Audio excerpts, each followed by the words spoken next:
in. Wow. Welcome, friends, to Coins Live. I'm television comedian Andy Barr, and I'm joined by coin expert, friend, band leader, ufologist, and above all, Sam Nicoresti. Sam Nicoresti, welcome. How are you doing today? Thanks for having me, Andy. I'm doing well. It's a beautiful sunny day. I've been enjoying the fresh scents and sensations of spring finally creeping its shameful way around the nook of winter It really has crept, back hasn't it? into my heart. It has crept, yeah, like a slug. But it's here now. It is. It's on, It certainly and is. that's how I am. It's good, isn't it? Are you having a drink this afternoon? If so, would you care to plug your drink? Yeah, I have. I've got two drinks, and I was waiting for the what has become the sort of the weekly drink section of the show Yep. to unveil. This week, I am having a Hatchino Nest Yes. White Ale. A wonderful beer. I'm a very, very big fan of that one. Had that Oh, great! I've not had it before. had it in my beer advent calendar over the festive period. It was a very tasty drink. Wow, how big was the advent calendar then? Must have been massive. It was a fairly large box, yeah. I mean, it only went up to Christmas Eve, not one of those advent calendars that just does a sort of secular advent calendar that does the entirety of December. It was Mm. I suppose for space concerns more than anything, just 1st December up until 24th December. Lovely beers. Well, I Though. wouldn't sniff at that. No, I mean, and I that's a didn't. lot. But Well, to me, that's a bog standard advent calendar. I don't think that you've been cheated on that. okay. Apparently, I am very quiet. So let's turn that up a bit. Is that any better, Josie? Do let us know. In fact, let me just try and monitor that to assess what's going on.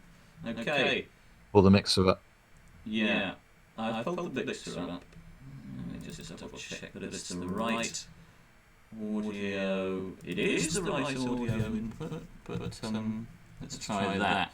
Okay. Well. Okay. I'm going to turn off monitoring and just trust that the chat will let me know if it's still too quiet or what's going on. We've got with us announced presences in the chat so far. We have Josie, obviously, and Pissing Myself, Funny Bear. So hello to you, and hello to any lurkers who are lurking. It is your right and privilege to lurk, but should you wish to come out of the shadows, metaphorically, then you are very welcome. Okay, it's echoey now. That's bad.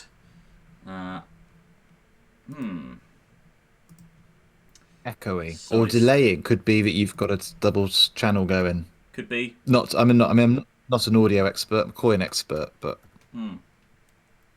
happy to Let offer me my just 2 cents. double check that there's no, I don't think so. Okay, right. Well, that's quite enough chatter. No, it's not. That's the point. Chatter is the Whole the show point. is chat. That is not enough chatter. We need to do at least another 2 hours worth of that. Hopefully, coin-based chatter, but yes. So we've done the beer. I'm drinking a Maisel's Weisse, which they've got next door. I've got a new Hawaiian shirt. What do you think of that? Yes. I'm presuming it's the missing colour is green. The missing colour is green. Yeah, there is Can some we green infer going. that? We can infer it. Okay, so And if you'd like, I can just briefly. That's the crop. I can briefly turn the chroma key off. We can see those are the okay. greens that are there. I was hoping that maybe if I was lit well enough, the greens wouldn't disappear. We've got a follower. It's not possible to see the full name of the follower, but I've just had the little follower thing pop up in the corner of the screen, so that's very nice. Thank you very much to whoever's just followed the stream. So, Sam, what I'd like to put to you first of all today, as far as coins are concerned, I've discovered the biggest coin in the world. How do you feel about that? I mean, I have to admit, I noticed it straight off the bat as soon as we went live. Yep. I feel like it's You've the had elephant in the room. You've had a good amount of time to really drink it in. What's your impression? I think we'd need to know how tall the man was first up to really get a sense of it, because he could be tiny, couldn't he? He could. He could be in some sort of Willy Wonka Mike TV style scenario in which he has been atomized. Yes. This is Honey, I Shrank the Man kind of this is a very good thing point. gone off. Well, Also, I got to say, thick as fuck. it is a thick coin. It weighs 1 ton. That is a ton with a double N Ton. and an E. So I don't know if that's presumably. Well, Is that a metric or an imperial ton? I could say weight's not really my thing because I don't No. have any frame of reference for them. I feel like it's a very abstract concept, so I never think about it. You know, like if you told me I weighed 80 Yeah. kilograms, I wouldn't know if that was a lot or not a lot. Would you like it in stone? Is Yeah, that how stone you- I can work with. Okay. Yeah, It is 100. that's fair. I could. 57.473 stone. Okay. Yeah, that's weighty. I can work with anything that's relative to my body weight because I understand how heavy I am, Yeah. and I know if I could pick me up, you know, Yeah. presumably everyone can pick themselves up because Rough- it's a sort of a one for one. Roughly how, if you don't mind my asking, heavy are you? Last time I checked, which was the last time the scales had batteries in them, I was somewhere in the region of 13 stone. 13 stone. So that's 0.08 of a ton. So you'd have to be picking yourself up a hell of a lot of times to lift this coin. Yeah. Hello, Eleanor Morton. How are you doing? Welcome along. Thank you very much for tweeting that you were going to watch the stream and then following through on it. That's absolutely wonderful stuff. A rarity, I would say, in today's world, particularly today's world as far as comedians are concerned. A very fickle bunch of liars. But you followed through, so you are, for the time being at least, not counted in the category of liars, which is wonderful. I'm glad that you have joined the side Where of we the all want to truth. be. Yeah, absolutely. Sorry, I got momentarily taken to tasting my beer for the first time. I've not had this before. A white Yep. ale, Hmm? Hitachino Nest. Yep. It took me by surprise. Did it? I wasn't expecting it. So anybody who caught the strange wincing face I made, I do apologise. It's quite a nice beer, Yeah. but I think looking at the back now, we can see that we should expect notes of coriander, orange peel, and nutmeg, which And I was I'm- not expecting. And were you able to identify them as hints of coriander and the other two things that you said? Nutmeg. Straight away, there was a very strong clue of orange peel. Right, okay. That it's almost, I would say, a rind. Wow. That's a big In there. flavour. That's a big flavour. You smell it. That's the first thing you're getting. It's like, now you have to, get a howtopronounce.com on this, but is it Lef? A Lef? The big fat frothy beer, well, the heavy beer. I'm assuming it's a sort of wheat beer as well. If A it's wheat white- beer. It is a white wheat beer. Yeah, yeah. It's a similar, white similar beer. to this then. Oh, that's nice. Let me just catch you up on the chat, Sam, because things are coming in thick and fast. Eleanor Morton says that her laptop's uploading, got to do something, so this is what she's doing for the time being. She doesn't specify that. Nice. That is my inference. She also asks whether a shot of the cats is possible from you. So if that is possible, then I'm sure we can get to that in good time. Josie We Russell. can keep an eye out for cat watch. Absolutely. Sorry, just to respond to that. The cats are currently Becky, my live-in GF girlfriend, has had her second CV coronavirus shot in the arm Lovely. and is recovering in bed from the intense amount of pain that can cause some people. But Oh dear. please don't worry. Does she feel And the cats. a little khaki after that? A little khaki. It can be bad for the head. Can get achy. Oh I've dear. been told. So she That's is a shame. resting up, and the cats are comforting her. Well, it's a day off work, Yeah. Well. and also because she works in a hospital, perfect excuse because they did it to her. Yeah. So Absolutely. you Well. phone them up and you say, I'm sick off work because of, and you know why. All the best to Becky. Eleanor Morton says that she loves Becky and then provides 4 emojis which appear to be a pink heart, partly occluded by a more vivid red heart. That is repeated 4 times. I'm assuming that means a great deal of love. Wonder what that means That's in. wonderful. Is it Victorian? Do the Victorians they have love symbology, don't they?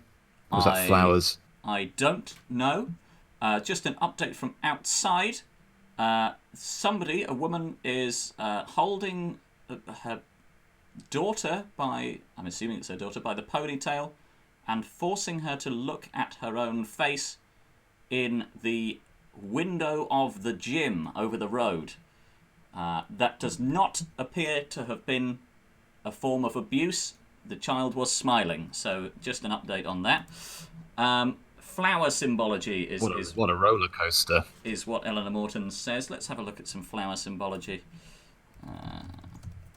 Because it first came to my attention that the heart emojis, the color of them has different symbolism potentially. So you give a blue heart, or of course a purple heart, we all know means well done in the war. Yep. Blue heart, presumably you're dead. Yeah. Because it is cold. And I think so at some point I've conflated that with flowers, Okay. Victorian flowers. That's perfectly fine. Josie Russell says that coriander is a strange ingredient for a drink. Is it working? 2 sips so far, and both times I've pulled the face. I think I could adjust to it. I think for this nice day, we're thinking of flowers, we're talking of flowers, we're thinking of herbs, and I think it's going to grow on me. I think once the nutmeg kicks in, it will all balance out. Yeah. But it is, at the moment, it sounds more like the ingredients of a sort of Penhaligon's perfume than an ale thing I want to whack in my gob. Do you think that? So you were saying that once you've got enough of the nutmeg, it might improve. Do you think that there's a threshold that you need to reach of amount of nutmeg flavour in your mouth for it to activate, and beneath which it is not an active flavour? Is that what you're implying? Well, I mean, how are we measuring it? Because if it's in I don't know anything other than stones Yeah. of nutmeg, well, I've got no reference point for how much nutmeg it's going to take. But I would say it's at least a little toe. Okay. Well, that's enough to be getting on with Reader Beer for the time being. I'm just having a look at the language of flowers here. The history of flower meanings. The symbolic language of flowers has been recognised for centuries in many countries throughout Europe and Asia. They even play a large role in William Shakespeare's works, mythologies, folklore, sonnets, and plays of the ancient Greeks, Romans, Egyptians, and Chinese are peppered with flower and plant symbolism, and for good reason. Nearly every sentiment imaginable can be expressed with flowers. Can I just get your reaction on that?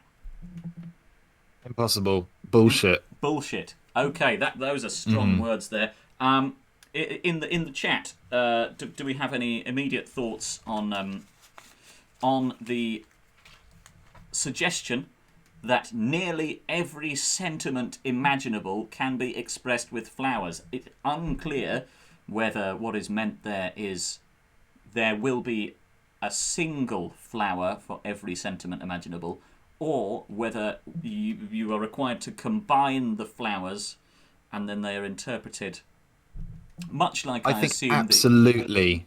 Yeah, Yeah, that has to be. Otherwise, we're going to get nowhere no. with it because emotions. And this is the thing that led me to say bullshit is Hmm. that sentiments are different from emotions. With emotions, you have base levels of, say, like anger and fear and love. They could be your primary colors, and then you mix them together to get more complex things like trepidation, anticipation. And then with sentiments, what about the sentiment of like someone cutting in front of you in line Yeah. for a donut? What flipping flower Well, is that going to be? well, quite. I don't know. Josie Russell points out that they said nearly every sentiment, so it's more possible than all sentiments. And Ellen Morton asks about Schadenfreude. Um, well, I suppose we need to dig into the. Right, okay, we're getting into the good stuff here. A list of Okay. a list of flowers, and so presumably we can. Oops, what's happened there? But this is, Oh, according to this website, I've you're big. I've made myself huge by accident.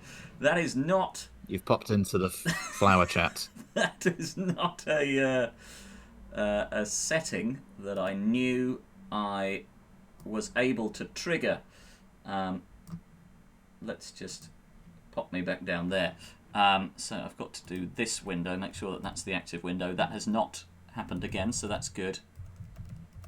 It does not look like Schadenfreude is possible through the symbolic language of flowers, but maybe we Well, can. what we were so sorry. So this is an objective list of which flowers correspond to which emotional situations. Yes, it is.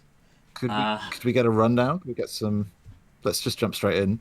well, Abatina, the flower Abatina, I don't know what that looks like, but apparently that is indicative of fickleness. Uh, Cross-reference it. let's have a look.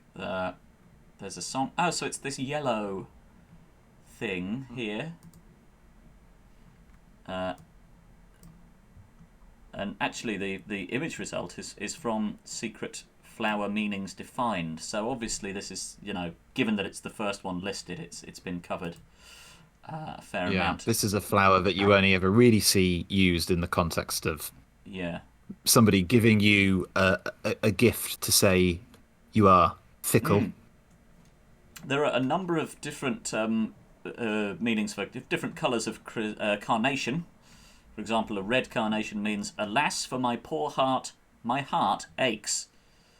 So I don't know whether it's possible to. So if you were experiencing heartburn, perhaps, is there another one for? No, there's not a flower that suggests that you're experiencing pain. Maybe A there's sort of Gaviscon flower. yeah. Rosemary apparently suggests remembrance. Poppy. Apparently, there's sorrel is affection. Southernwood indicates either constancy or jest. Okay. What? Sorry. Just is that what coriander? Is that if rosemary's a flower? Does coriander? Is coriander a flower? Uh, it does not appear to be covered in There here. it is. I can see it. Can you? Coriander, hidden Oh worth. yes, yes, Yeah, yeah. Cottonworth. It was underlined, you see, which is what made Hyperlink, so you could click on that. Okay, well I will. Someone's filled that in. Let's have a little look at So that. another problem I've now got. That's not a flower, is it? No, it's a herb. Yeah. That's just a And I herb. wouldn't But ever give that to somebody and expect them to understand that I'm saying you have a hidden worth. no, if you gave them chives, you would hope that they would understand that they have usefulness, which is perhaps not something to give to a friend, but perhaps an employee if you're wishing to commend them for some good work. Some sort of cream and chive dip. Yeah. We have some comments on my new Hawaiian shirt.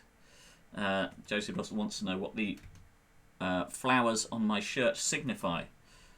And Eleanor Morton says it is First, merely, we've got to identify the flowers, which I think is going to be pretty difficult because I don't really know much about flowers. I think daffodils. Do you? Yeah, that's my pitch. White. I can see white. Yeah. Daffodils. Oh, those guys. Yeah, an orange blossom. That's a thing, isn't it? Yeah. Yeah, I don't know whether... If anyone knows anything about flowers in the chat, do let us know which flowers you think are on the shirt, and then we'll try and deduce what what it's all about. What it's all about, yeah. Well, if we could get a read on nutmeg, if that's on there, we're halfway to understanding how this beer makes me feel. At the moment, I'm getting hints of hidden worth. No, the only thing that begins with N in this is nasturtium, which symbolises patriotism. Okay. Let's look at that and see how it makes us feel. Let's have a little look. Gotta say, first up, I'm feeling very, very little here. That doesn't make me feel a great deal at all. No. The green thing, that should be the patriotic flower. Yeah. Unless that's the whole plant, if the green comes with it. Well, look, it does. What's edible of the nasturtium? Have a look at that. Leaves, both big and small leaves, are edible and have a hint of bitterness that other parts don't have. Seeds have the strongest flavour. They can be eaten raw, although they are most often pickled, ending up like capers. Use young pods that are still green and soft. Mature yellow seed pods have a very hard seed inside that tastes bad. So avoid that. Eleanor Morton has a coin question. Eleanor, please do pose your coin question. I'm sorry for all of this non-coin content so far. We are very keen to get involved with the coins, so fire. She started it with the hearts. She did start it with the hearts, but this is not a podcast about apportioning blame. Certainly not to the chat. I'm willing to have blame thrown my way and accept it if I believe that it is has been thrown fairly. But I do not expect blame to be thrown at the chat. Eleanor says, "Okay, here we go." Just waiting for the Eleanor's brother. When her brother was 12, their uncle gave him some sort of memorial £5 coin. So this is the information that will inform. Okay, this is the setup. No one else in the family remembers this apart from me. Mm-hmm. This feels like the middle of the question now. Mm-hmm. We're getting into the final clause. Yeah. There is definitely they claim it doesn't exist. Not yet a question, but I feel like we know where this is going. Well, I mean, if I had to put yes, the Bomber does it. The final does it. Yeah, does it? Happy to jump in straight away. Yeah, please do. Let's say a £5 coin absolutely did exist. There did used to be quite a large coin, and it would have been a £5 coin. And they are still available. You do still see them sometimes. And I remember being told once, whilst working on a chip van, that they were still legal tender. Yeah. But I don't know if that was true. I think you would struggle to spend them. Struggle to get it in the register. Yeah. And certainly absolutely useless when it comes to a vending machine. Not going in anyone's slot. No. You couldn't whack that in. No, not by hook nor crook. So, on the obverse, we have obviously a portrait of Her Majesty the Queen. From 1990 to 1997, that was a Raphael Maklouf portrait of the Queen. And from 1998 to 2015, it was by Ian Rank Broadley, FRBS, who I will bring up. Ian Rank Broadley. Point of contention. Obverse of a coin. What is that? Is that on or off? That would be off.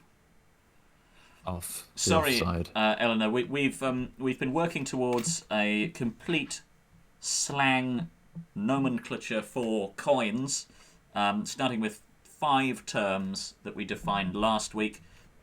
Those are just to catch up anyone else in the chat who doesn't remember.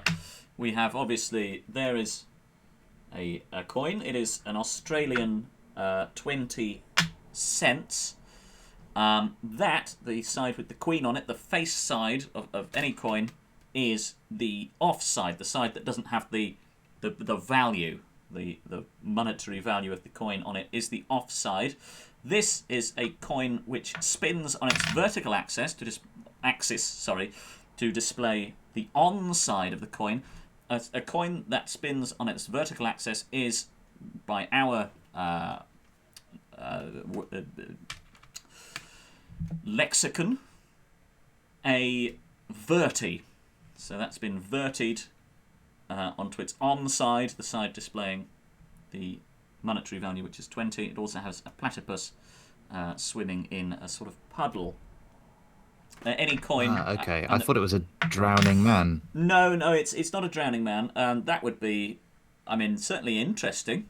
Let's see if that focuses it. You wouldn't put it on a coin. You wouldn't put it on a coin, no. Can you see that? I can.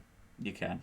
Okay, yeah, it's a platypus. This little fin looked like a sort of a hand reaching out to break the surface. Yeah, is what I thought. No. It's the platypus. The bill looked like a sort of elongated scream. Yeah, that's fair enough. Also, I would appreciate seeing that on a coin as well. It's presumably readying its poisonous spur to try and stick whoever is observing it too closely, I would imagine. So yeah, that's and also as opposed to calling the sort of side of the coin the rim, we're calling it the edge. So that's edging.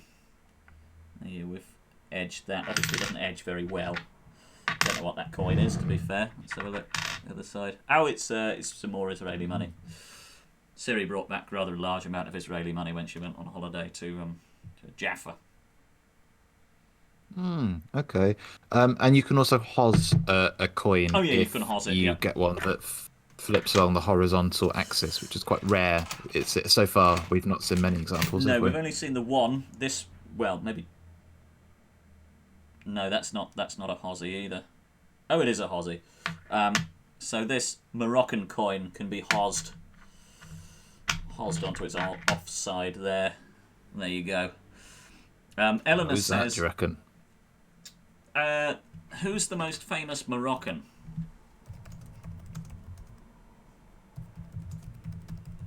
No. Don't know. Don't even have one. This is, I want to say, from Countrylicious, the website Countrylicious. The most famous people from Morocco are French Montana, a hip-hop artist whose real name is Karim Kabouch, known by his stage name French Montana. He's an American rapper from Morocco. Jean Reno. Bloody hell. Jean Reno? Yeah. Is from Morocco? Yeah, and his real name's Juan Moreno y Herrera Jimenez. Oh, what? That is Isn't it absolutely mad. you know when famous people have really good names, Wow. and you're like, oh, man, and then you realise that they've made that name up. They've chosen that name. Yeah. What? Jean, I mean, that's mad. I didn't know that. yeah. Well, um, Abdelaziz Bouteflika is Mhm. an Algerian politician who is Ah, from Morocco, apparently. this is sounding more likely, but I think I can spy here a monarch. So I think if they've got monarchs, prime minister's not getting on the coin. No, no, you're right, actually. Um, Morocco, Mohammed the Sixth of Morocco, monarch. So presumably, that is whoever was the king at the time that the coin was pressed, which was 1995. So, king of, well, Moroccan monarch, 1995. List of rulers of Morocco. Right, so we've got quite a A lot of dynasties. dynasties to get through here. Right, so I must presume that it was Hassan II of Morocco. Hassan II, Morocco. Coin. Nope. Oh no, curveball. So What the heck? right, so this is 10. Right, Moroccan 10 coin. Who? Yeah, put the question mark in there. Right, so Well, that's not what you've got at all. well, Oh, no, but there she is. this one is. Oh, it is Hassan II, but he's got a hat on. I think it's more Okay, than a hat. So I think it goes okay, so it further. goes round. Eleanor Morton has a suggestion for just no, I'm not getting rid of that. I'll return to that later. Has a suggestion for somebody from Morocco. She says that Humphrey Bogart, Jean-Luc Mélenchon, is from Morocco apparently. Cut killer? Oh my gosh. Do you know Cut Killer? Yeah, lion. Non, je ne regrette rien. Fuck the police. That's him. Wow. So far, the technician Mordecai Vanunu has the largest blurb so far, more than Jean Reno, more than French Montana, more than Guy Forget. You can see that. Forget. Wait, what am I doing? Sir, what's your name? Oh, guy, forget. Yeah, he probably pronounces it Um, Guy though, doesn't he? yeah. Dominic de Villepin has a fairly large. Just to jump in real quick as well, sorry, just to say that Please. I immediately remembered it's actually sound of da police. Fuck the police is not a so Right. something Yes. else. Yeah. You're The right. sound of. Mordecai Vanunu, also known as John Crossman, is a former Israeli nuclear technician who, citing his opposition to weapons of mass destruction, revealed details of Israel's nuclear weapon program to the British press in 1986. He was subsequently lured to Italy by a Mossad agent, where he was drugged and abducted by Israeli intelligence agents. He was transported to Israel and ultimately convicted in a trial that was held behind closed doors. He spent 18 years in prison.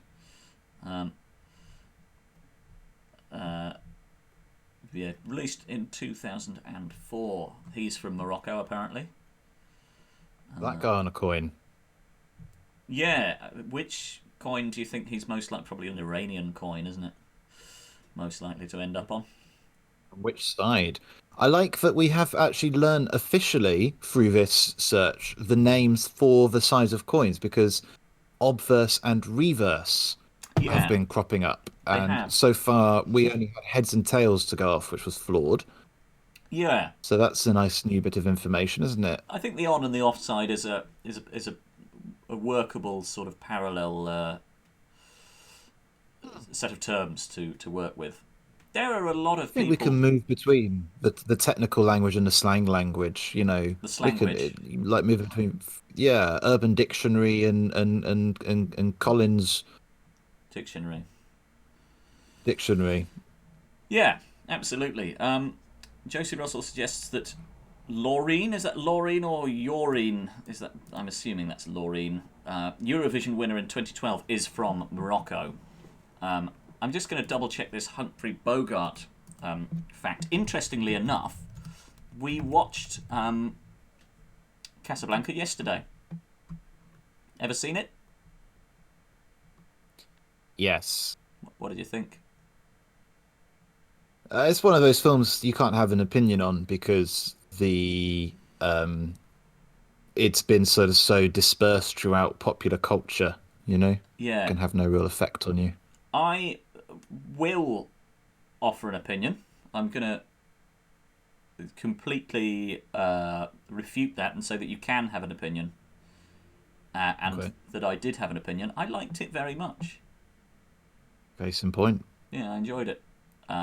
I Wow. That's thought that it had a really good vibe to it, very very atmospheric, which I enjoyed. you vibed with it. I vibed with it, yeah. So that's yeah. Anyone else? Eleanor Morton was just doing a Casablanca joke because it's in Morocco. That's perfectly fine. Again, we're not going to apportion blame, but and no. Do you know what? I think that jokes should be encouraged in the chat. So if you have any more jokes like that, please do keep them rolling on in.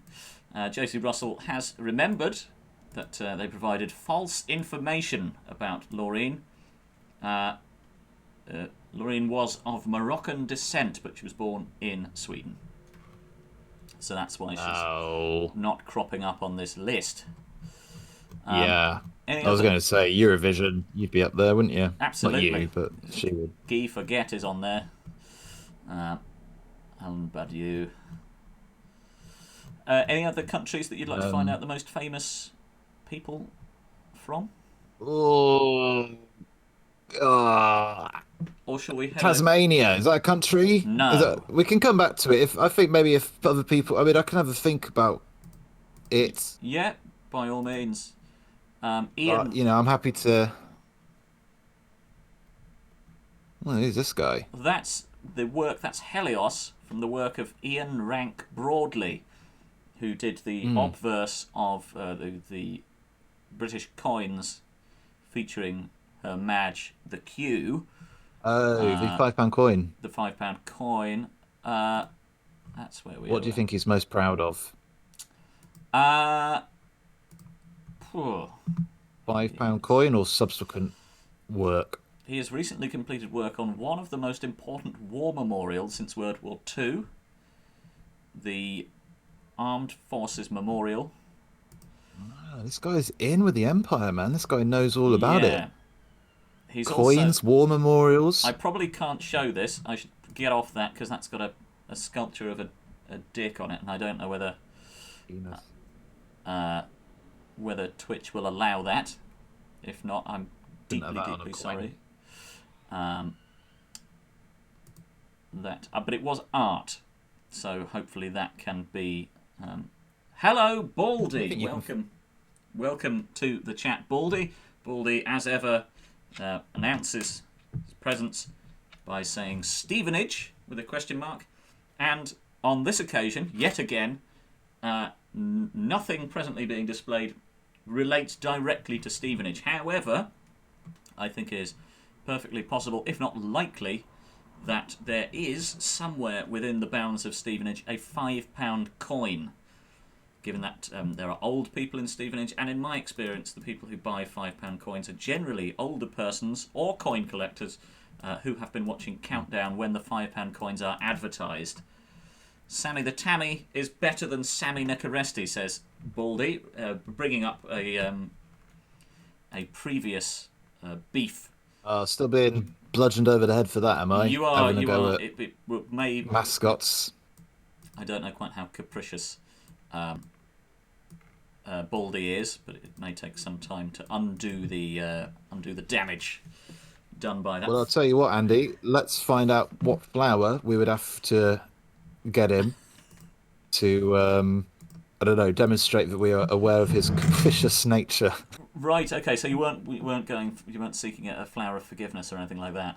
A flower of forgiveness. Well, let's find out capriciousness first, and then I could mix it in with a flower of forgiveness. Well, capricious beauty Hmm. is symbolised by the lady's slipper. Okay. Can we get a visual on that? Let's have a look. Good dear. Good lord. I'm much better at typing when I'm not on stream. I don't know why. Oh, it's a type of orchid. It's a type of orchid. Oh. There are some. Baldy has also worked out how to change the text of his comments. So, has changed the text to there's no colon anymore after the screen name. It's just all red text going straight into Baldy3 Google's capricious. I might have even used the wrong word there. You just put /me apparently before your comment to do that. Well, So there's I was assuming capricious means given to sort of transitory modes, like a mood swing. You're yeah. capricious. So, yeah. Uh, yeah, so it's probably the wrong Fickle. word to So have. we could give him a bloody. We could give him the fickle flower. What was the fickle flower? That was a flipping little yellow bugger, wasn't it? Oh yes, it was the first one, wasn't it? Fickleness. The Abatina. The Abatina. Abatina. There we go. Mm. Josie Russell has become green, So- textually speaking. And pissing myself, Funny Bear wishes to know who the most famous person from Stevenage is. Gary Young, I think, is from Stevenage.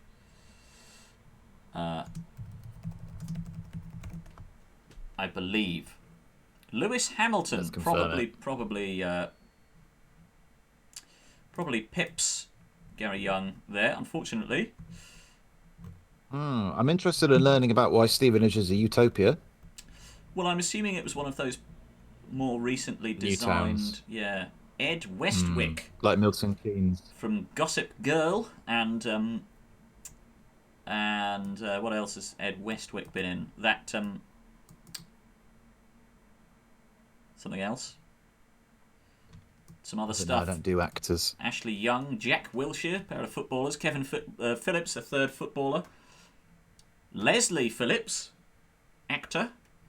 The Ding Dong Guy, says Baldy. I don't know whether Leslie Phillips is the Ding Dong Guy, but I do know that Leslie Phillips is from Stevenage.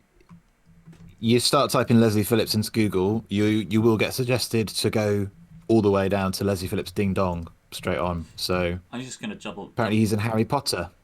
Is he? And Yeah, he's like an old man.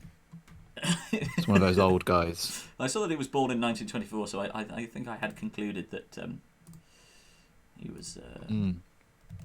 I've got to say, I'm. Yep. You might want to lock eyes on this, Andy, on the stream, but I'm on his filmography at the moment, and it looks like the first 15 roles of his career, which encompasses are a sort of a range of about 16 years, were all uncredited. So, in terms of being an actor, not got his pipe together, really, is he? Put the hard bloody yards in, though. Imagine getting a part as a bit part in Lassie from Lancashire in 1938 and still be plugging away at the uncredited roles as member of the audience in The Magic Bow in 1946.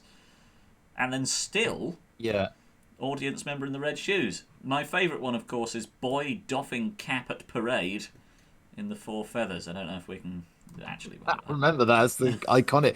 That's the role that broke him. Before that, he'd Well, been no, sort of typecast in that bit part role. Yeah. Well, he was either bit part or boy. Then upgraded to boy. a boy doing something in 1939. Urchin. I've seen the Red Shoes. I Have you? don't remember him in that. So yeah, it didn't make an impression. No. Well, he was just audience member there, wasn't he? Oh, check this out. Get these nuts. He was the flipping sorting hat. He was flipping heck. He was also in How'd you like them coins? The Night We Dropped a Clanger in 1959 as Squadron Leader Thomas. I don't know whether that was some sort of bombing-based comedy. Eleanor says, there's hope for us all. At this stage of my career, am I more successful than Leslie Phillips technically? Well, let us check. Leslie Phillips was born in 1924. So that means that in the Magic Bow he would have been 22. So Eleanor, how old are you? Let us know, and then we'll see if we can work this out. In 1951, at the age of presumably 29, he starred in, well, he featured in Pool of London as Harry, a sailor. So that is a credit. That is a named credit, and it was a British noir crime film directed by Basil Dearden. Must have been a big day. Starring Bona Colliano.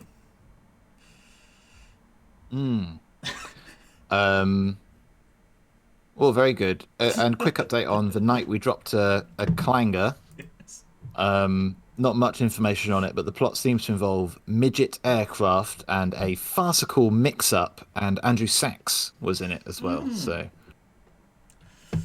Andrew Sachs, the phone guy. of Russell Brand fame. Yeah.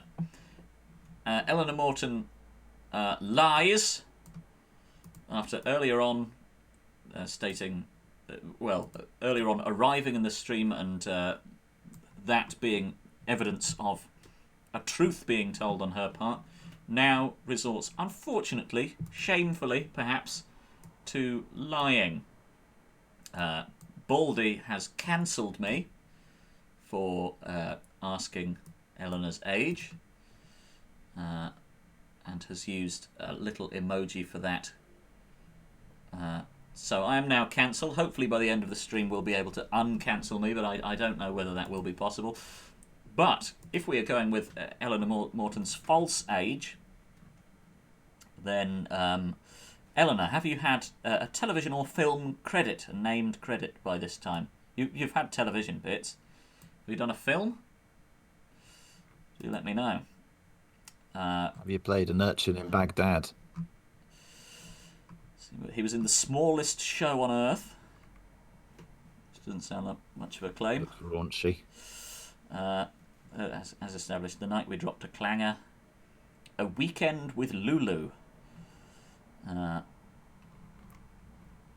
Okay, 29, so she has to make it this year. Does have a television credit, but that was only on BBC Scotland, which Eleanor does not count. Anyone in the chat, would you like to buoy Eleanor's spirits? Home of the television, isn't it? Really? Right. Should count for double. Yeah. I think given that television originated in the land of Scotland, that should be counted. And he was in Empire of the Sun. Oh, okay. He was also in the Orgasm Ray Gun as Inventor's voiceover, which was a voice role. Oh, now that is interesting. Could that be about my friend Wilhelm Reich, whom I'm currently reading a very big old book on? Well, it's... If so, happy to report the Orgasm Ray Gun is a true story. It is difficult to know because the Orgasm Ray Gun does not have its own Wikipedia page. It does have an IMDb. It's not been blued.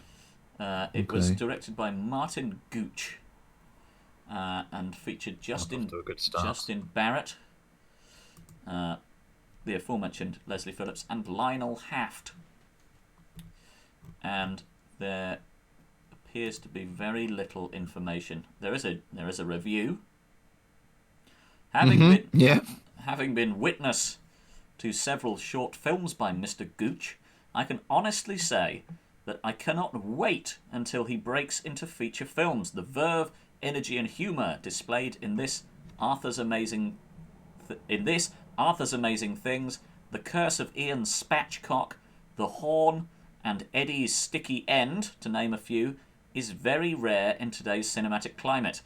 Often likened Sounds like you named all of them. to a new Monty Python, whom he often names as a major influence, Gooch films have an incredible energy and wit all their own. The Orgasm Ray Gun is a short film detailing the misadventures of a man who invents a gun that, when fired at people, gives the victim an instant orgasm. Masterfully narrated by Leslie Phillips and directed at a crisp pace by Mr. Gooch, this short film has been a firm favourite at every festival it has been shown.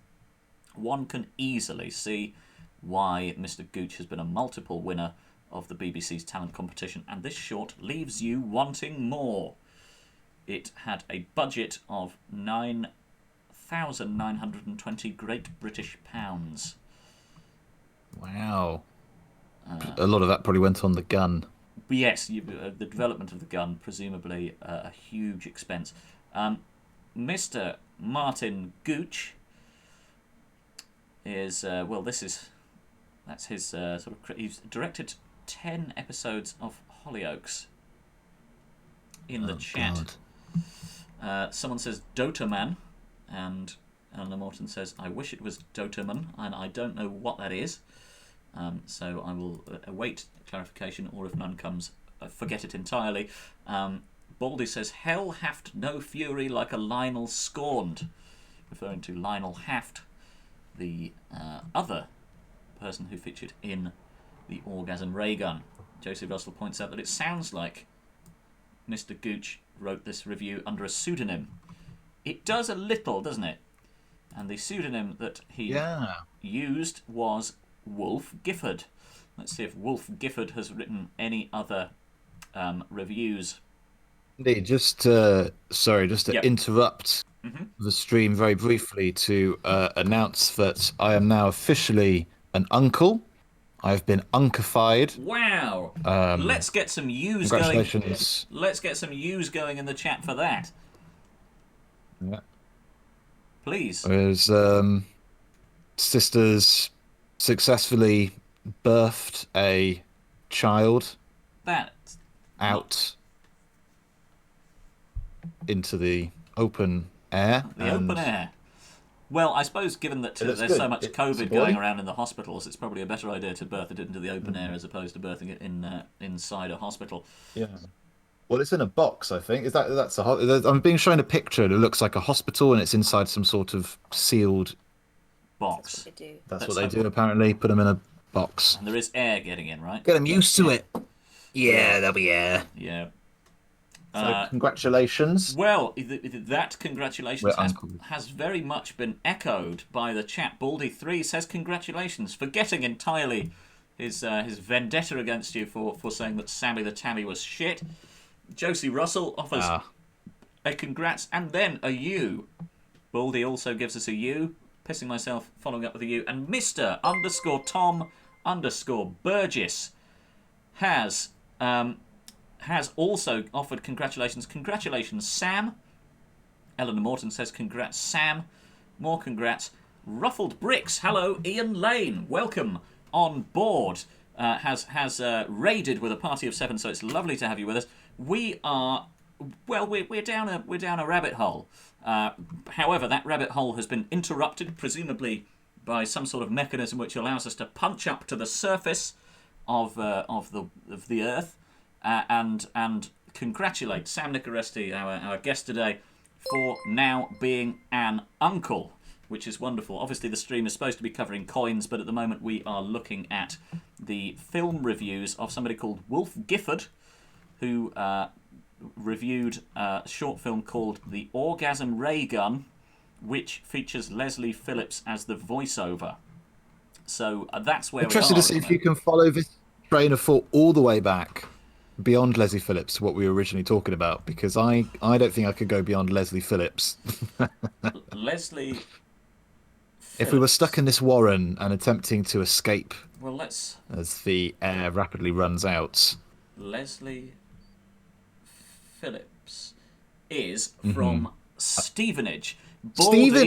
Baldy enters every single stream of mine by saying Stevenage ?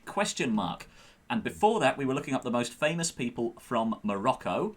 So, somebody in the chat, I think it might have been Pissing Myself Funny Bear, asked who the most famous person from Stevenage was.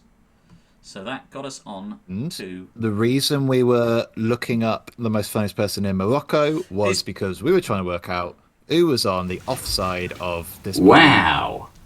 What's the name of the coin? It's a 10 dirham coin.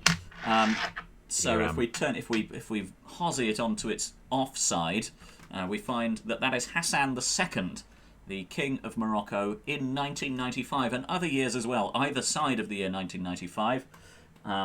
A fairly lengthy reign, I believe, for Hassan II. Also, Gary Good Young. run. Gary Young is from Stevenage. I was looking him up, so that's just a trip through some of the tabs there. So we've got a lot of a lot of chat to catch up on there. Ian Lane says ahoy hoy, joining up. That's Ruffled Bricks. Sorry for doxing you with. I'm assuming your full name is knowledge to your followers. Josie Russell says that being an auntie/uncle is loads of fun. You're going to have a great time, referring to Sam's future dispensation of his avuncular duties.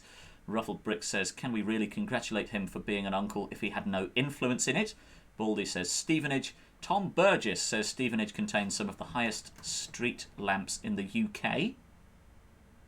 Okay. Part of the utopia they were trying to build, no doubt. Yeah. Ruffled Bricks again says Leslie Phillips is the ding dong guy rather than the naked gun guy. Right, yes, that's Leslie Nielsen is in the Leslie Nielsen. Naked Gun. Al Jazzers Jones has joined us and says greetings Chief and Chief, and of course we have to respond to that hello boss. Hello boss. Baldy corrects Ruffled Bricks by saying that we prefer to think of Leslie Phillips as the narrator of the Orgasm Ray Gun, but which I would concur with. Too many words. Can I shorten it to? I have no context for what the ding dong thing is, and I prefer how I know him best. Neither do I. But we can look this. Does up also imply that the Orgasm Ray Gun is a mostly narrated film, he being the biggest name star in it. I would imagine so. It only has two other people given credits, who are, as I said, Justin Barrett as Mr. Newell, the inventor, and Lionel Haft as the bank manager. So presumably, the narrator It's a farce. I smell a farce. Takes over the body of the. Do bank managers appear in many things other than farces? No way. Dad's Army and farces. Yeah. I think Colonel Mainwaring is a bank manager. Pretty sure that's his job. Captain Mannering is Mainwaring. Yes, is a bank manager. Lionel Haft is the bank manager. So presumably the majority of the action of this film concerns making a bank manager come. We can take a little look at Lionel Haft here, see what else Lionel Haft has been in. I can tell you that he was born. We get a look at the. Is Lionel Haft the bank manager? Sorry. He is, yes. Trying to imagine him acting in this. Yep. So just. He can do a good cum face. Yeah, he certainly can. He was also in Moulin Rouge as Warner, Blue Heelers as Frank Feeney, and the film of. Was that the film of Farscape, or did they do a film, or is it just a series? But anyway, he was in Farscape. I'm aware of the film. 2004. Also has been in Hollyoaks, possibly off the back of his work with Martin Gucci. Nepotism.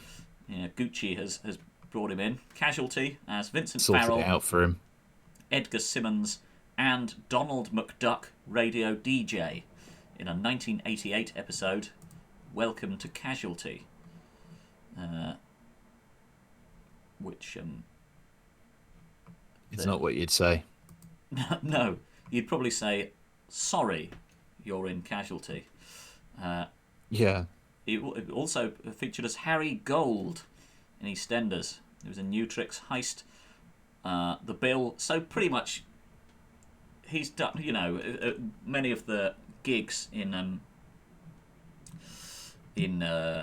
in British television, the sort of long-running series. Lionel Haft has done them all, as well as starring as the bank manager in The Orgasm Ray Gun. Mr. Tom Burgess says that Sam was mispronouncing Mannering as a nod to Colonel Square, a recurring antagonist in Dad's Army. Good work, Sam. Thanks, Tom. Is absolutely. I wasn't listening to myself, so I think Andy correct. I might have got his rank wrong, but the deep cut reference, main wearing, Yep. was I mean, to be fair, was down to a T. You could have just put that voice on to say anything, and some people would have assumed that you were making a reference to the programme.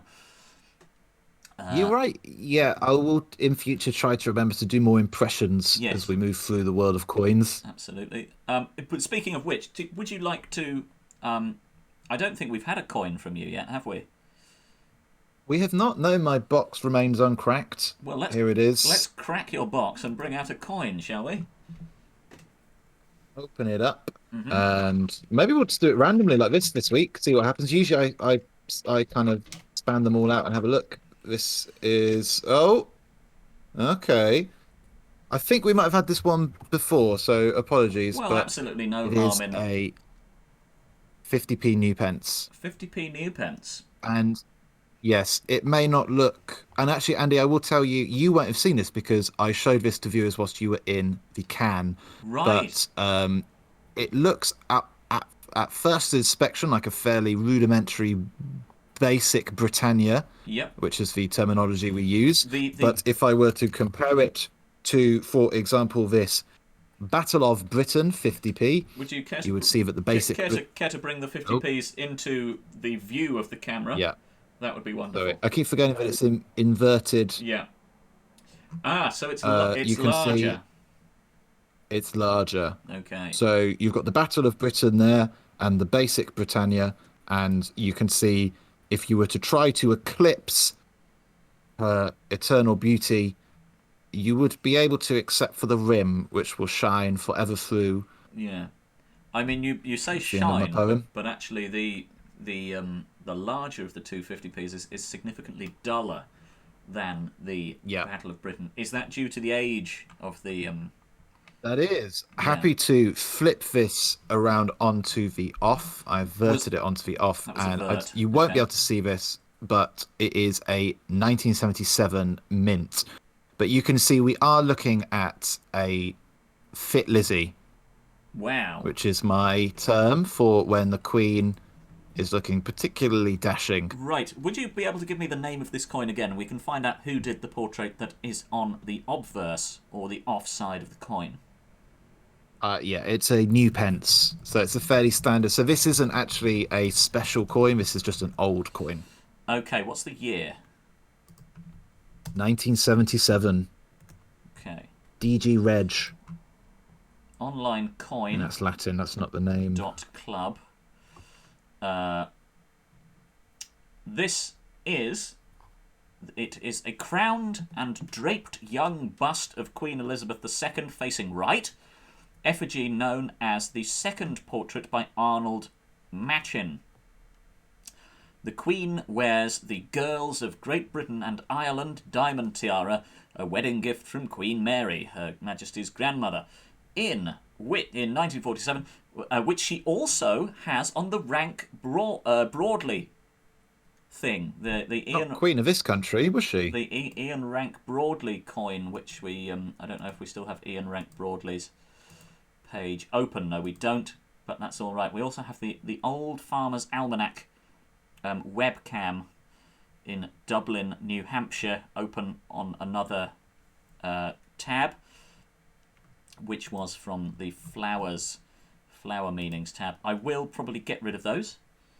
I don't think that we need them, but there you go. That's what things currently look like in the YPI headquarters, Dublin, New Hampshire. So apologies for anyone that confused or upset.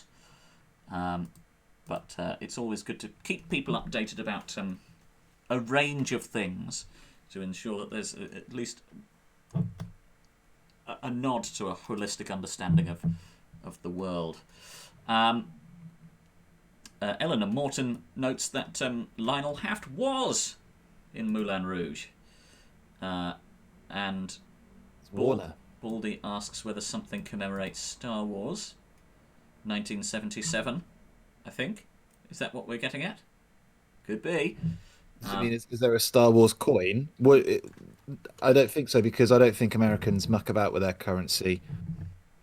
No, I mean, you say that, but if you've seen the... We'd have absolutely no reason to commemorate Star Wars over here. I don't know where my $5 is, but the $5 note, I thought this was a joke when I first saw it.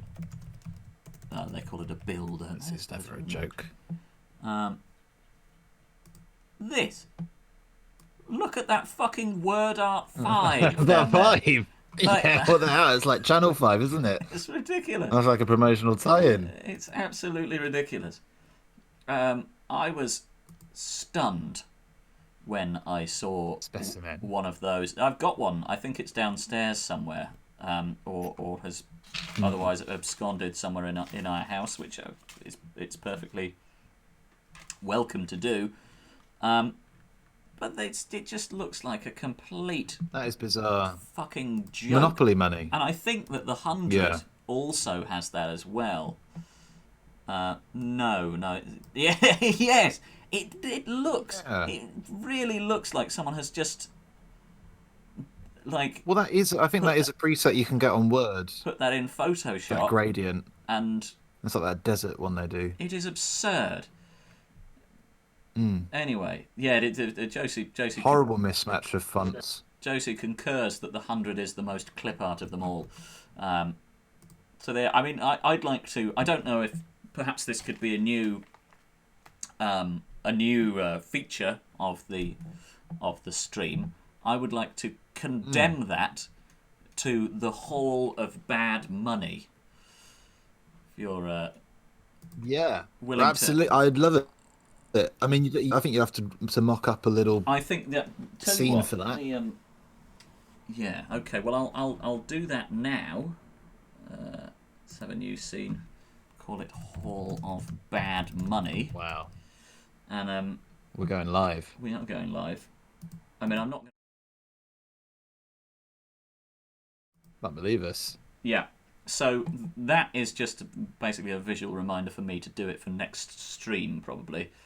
What's the rankest looking coin? Asks Josie, just in terms of rust and gunk. I'll have to have a little look. Sorry about the noise, everyone. I mean, they're all... Whilst you do that... Yep. I might just tell people about a fun game that you can play. Of course. As I've been reminded, looking at the age of Liz on the offside of this coin, and it does require mates to kind of be there and for you to have some shrapnel. But if you find yourself in that situation, for example, for me, it would be Edinburgh Fringe, couple of mates hanging out after a good solid day's donation taken, buckets full of coppers, and you get out your coins and you can see who can find the youngest image of our monarch. So it's who's got the oldest coin, basically, and it's more fun than you think, and you could change it into a gambling game. I often don't choose to do that because I don't want to get addicted to anything, but you could say whoever gets the oldest gets the whole haul, and you can just play with 2p's. 2p's is usually the best because they're the biggest, so you can really see up close what she looks like. That's a really fun game, Sam. Wow. Thanks for bringing that to our attention. Just returning to Josie's question, I've had a chance to look through the collection that I have with me here. I think in the coin collection which I have in Folkestone, there will probably be some more manky coins. I've got a few sort of old shillings and sort of 1800s pence in there. Oh. In terms of the coins that we have here, we've got this. I think this is Peruvian, which is obviously discoloured. We've got this 1968 Australian 10 cents, which has some muck on it. It's not hugely mucky, so they're pretty clean. These. We've got another Peruvian coin, which also has some discoloration and some crap on it. And then in terms of It's gross. aesthetics, we've already covered this on the stream, but there's this 20 pence from I believe Gibraltar, which we've already. Oh yeah, we did a deep We dive. really didn't like that. Just in terms of sort of graphic design, a poor. I would say retroactively that can go into the what was it That's- called? The Hall of It's the Hall of Bad Money. not Hello. crap coins. Not. No, I mean no, because I think notes are going in there as well. We've already dealt with the $100 and the $5 bill with their stupid joke numbers on. Welcome, Pete and or Lise, who have just joined us, who say, "Hi, Andy and Sam, how are the coins?" And then greet Josie and Baldy in response to the greetings already given to them. Streebling is with us. Welcome, Streebling. Streebling says, "Hello, everyone." And to Streebling, Hello all, hello. I certainly say hello. And Sam has also said it, but was on mic, and so I did not need to repeat it. Sorry. I have cracked my second beer, which I can now unveil is another.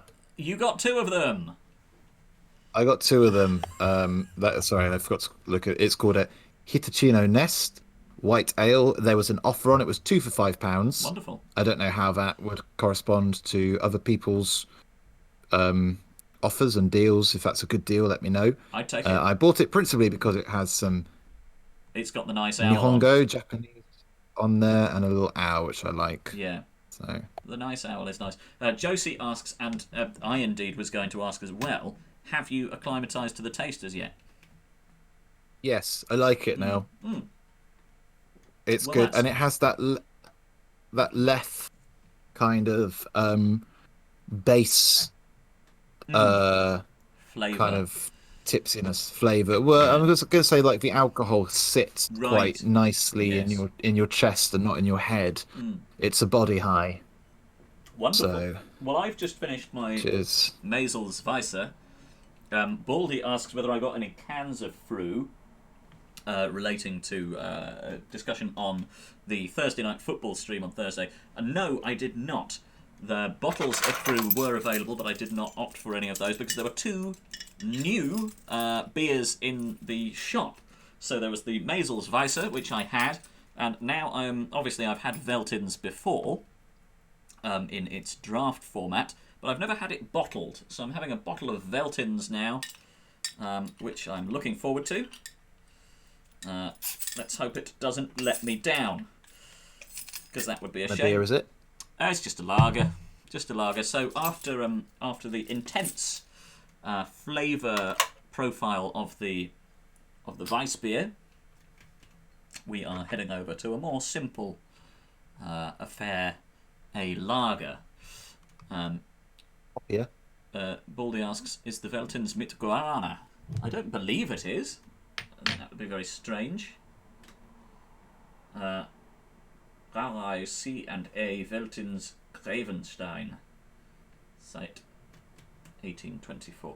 It doesn't appear to be with Guarana. I wouldn't expect there to be any.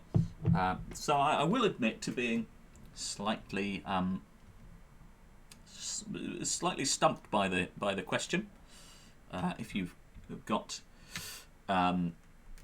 well, given that it's Baldy, my assumption would be that there's some pun that I'm missing. No. Baldy's mate is obsessed with the Veltins Energy Lager. My housemate Tristan was very, very keen on making a Club Mate beer, or a beer with mate in it. Is it similar to that? Can we just get a quick translation on what's going on for us non-German speakers? Veltins with Guarana. Guarana's a sort of What's Guarana? Guarana is a kind of it's something that it's got guaranine or something in it, which is like like it's a sort of caffeine-like thing, like caffeine, taurine, that kind of stuff. It features in a Brazilian soft drink called Guarana or Guaraná or something like that. I don't know, which you can get from Boteco do Brasil in Edinburgh, or sort of Brazilian shops, or the big Tesco in Lewisham also does it. Yep, Josie is confirming it is lovely. It's a very, very tasty drink. Streebling says, energy lager do drunken antics with more vigour. So I imagine that's possible. Yeah. Perfectly possible. Well, I mean, look to Buckfast would, I guess, be my touchstone. Yep. For that. Yeah. Sort of caffeinated. First time you have that takes your head off. It's an eye opener. Yeah. Because you can get drunk, but you just get more and more hyped. Up for it. Hyped, yeah. Bouncing off the walls. Just returning to the subject of gunky coins, we also have this 50 Australian cents, which has some muck on it, but it's not a whole coin muck, so I didn't... It's not full coverage. No. But the dents on there, I mean, the ridging on that is absolutely shocking. That's dreck. I think this probably has been through the ringer at some point in its journey from Australia to my room. That in a washing machine isn't going to do that type of damage. No. That needs to be on the floor and perhaps go under a car or something like that, and on some some gravel, that kind of thing. Really go at that. Yeah. Josie, it would have to be edged. Yeah. Well, let's on see. The motorway, and you'd have to. I mean, can you even edge it? It is possible to edge. I think the relative flatness of the sort of individual sides makes it much easier to edge than some of the circular coins. Well, yeah, it's hard. Of course, it's hard to edge a circular coin. Yeah. You want a gonal. Yeah. Well, what's the word for a polygonal side? A polysided? Oh my god, what's the word for it? Well, without understanding what you're trying to say, it would be. What's the word for a shape that has sides? Because we had this last week when we were talking about polygonal shapes versus a 2D shape, which is more just a straight up don or dron, isn't it? Yeah. No, I don't know. Streebling suggests that it's polygamous, which polygamous. I like it. I don't. Polygonorrhea, says Baldy. So I don't like it. We are heading into the realm of comments which are ultimately unhelpful. Polyamorous, suggests Josie. I think at the moment it is degenerated into just name words which begin with I'm happy poly. To bring it back with my first. As I mentioned, I had two interesting bits of coin news this week. So and as we are on the subject of current currency, then. Yes, please. As we are talking about the edge of a coin, now is the time to tell you that this Friday I was the guest on a sort of Dada comedy stream called Escape the North. And as part of that, I was informed an interesting little tidbit by one of the hosts, or tidbit if you are from the south of England as opposed to the north, that the side of a coin with the ridges along the way, all the way around, you get ridging. You know what I'm talking about. I've heard of it. I'm familiar with it. The I can peaks see and examples troughs of it, yeah. Yeah.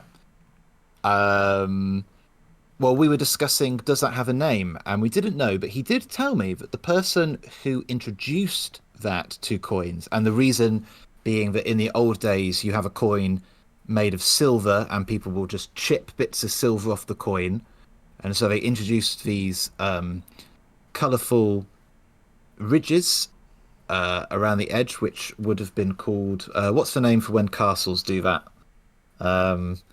It's called well, it doesn't matter, but the point is, do you know who came up with the idea? Well, I can hazard a guess. Yep.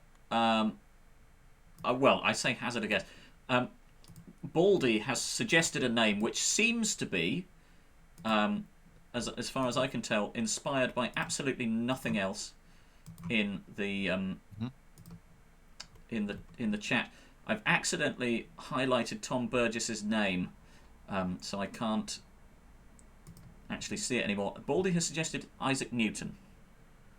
That is correct. Right. Sir okay. Isaac Newton, to you. Sir Isaac Newton. Well, Baldy just said Isaac Newton. I don't know how to get rid of the highlighting on Tom Burgess's name, so I've had to.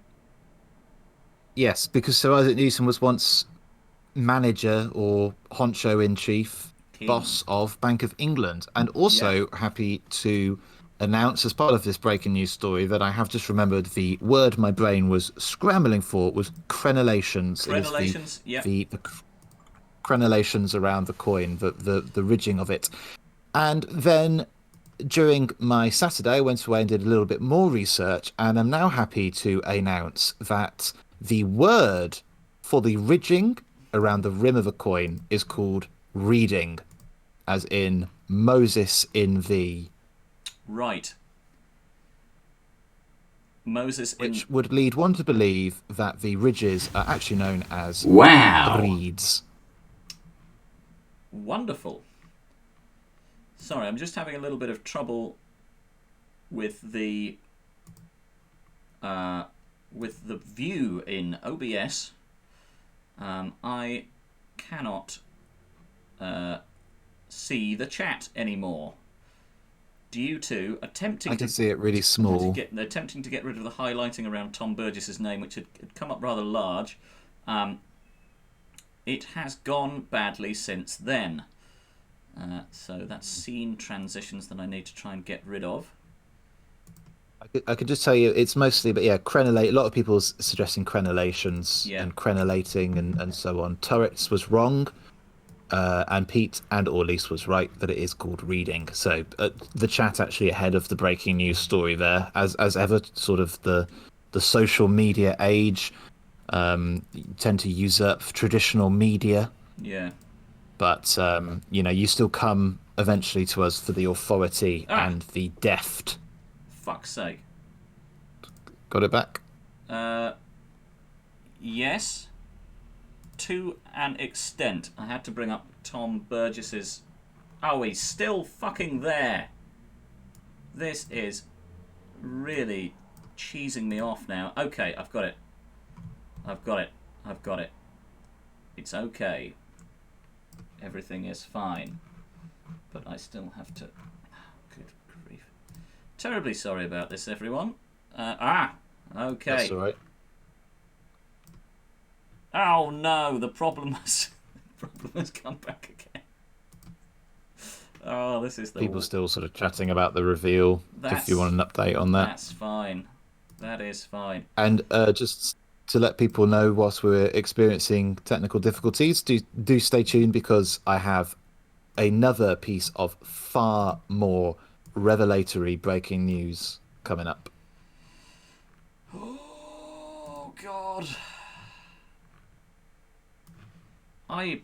This is one of the big problems with OBS as far as I'm concerned. It goes wrong. I mean, that's true for everything. Yeah, you're right. It is. Say that for absolutely anything. Yeah.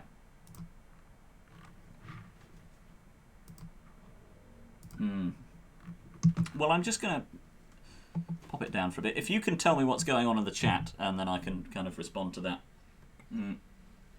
I think people are starting to try to attempt to help you technically. Okay. But I'm just watching over Discord, so my resolution's a bit too crap to really translate it. Aha! Right. Okay. We are back in control.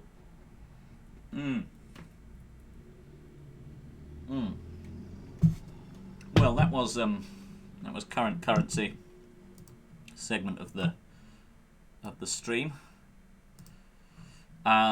Just catching up on the chat. Yes, crenellations, portcullis. First time Tom has been a highlight. I recognise honours. I don't. Crenellations is a good word. The Royal Mint. Actually, I hope you're a friend of Tom's, or that was rude.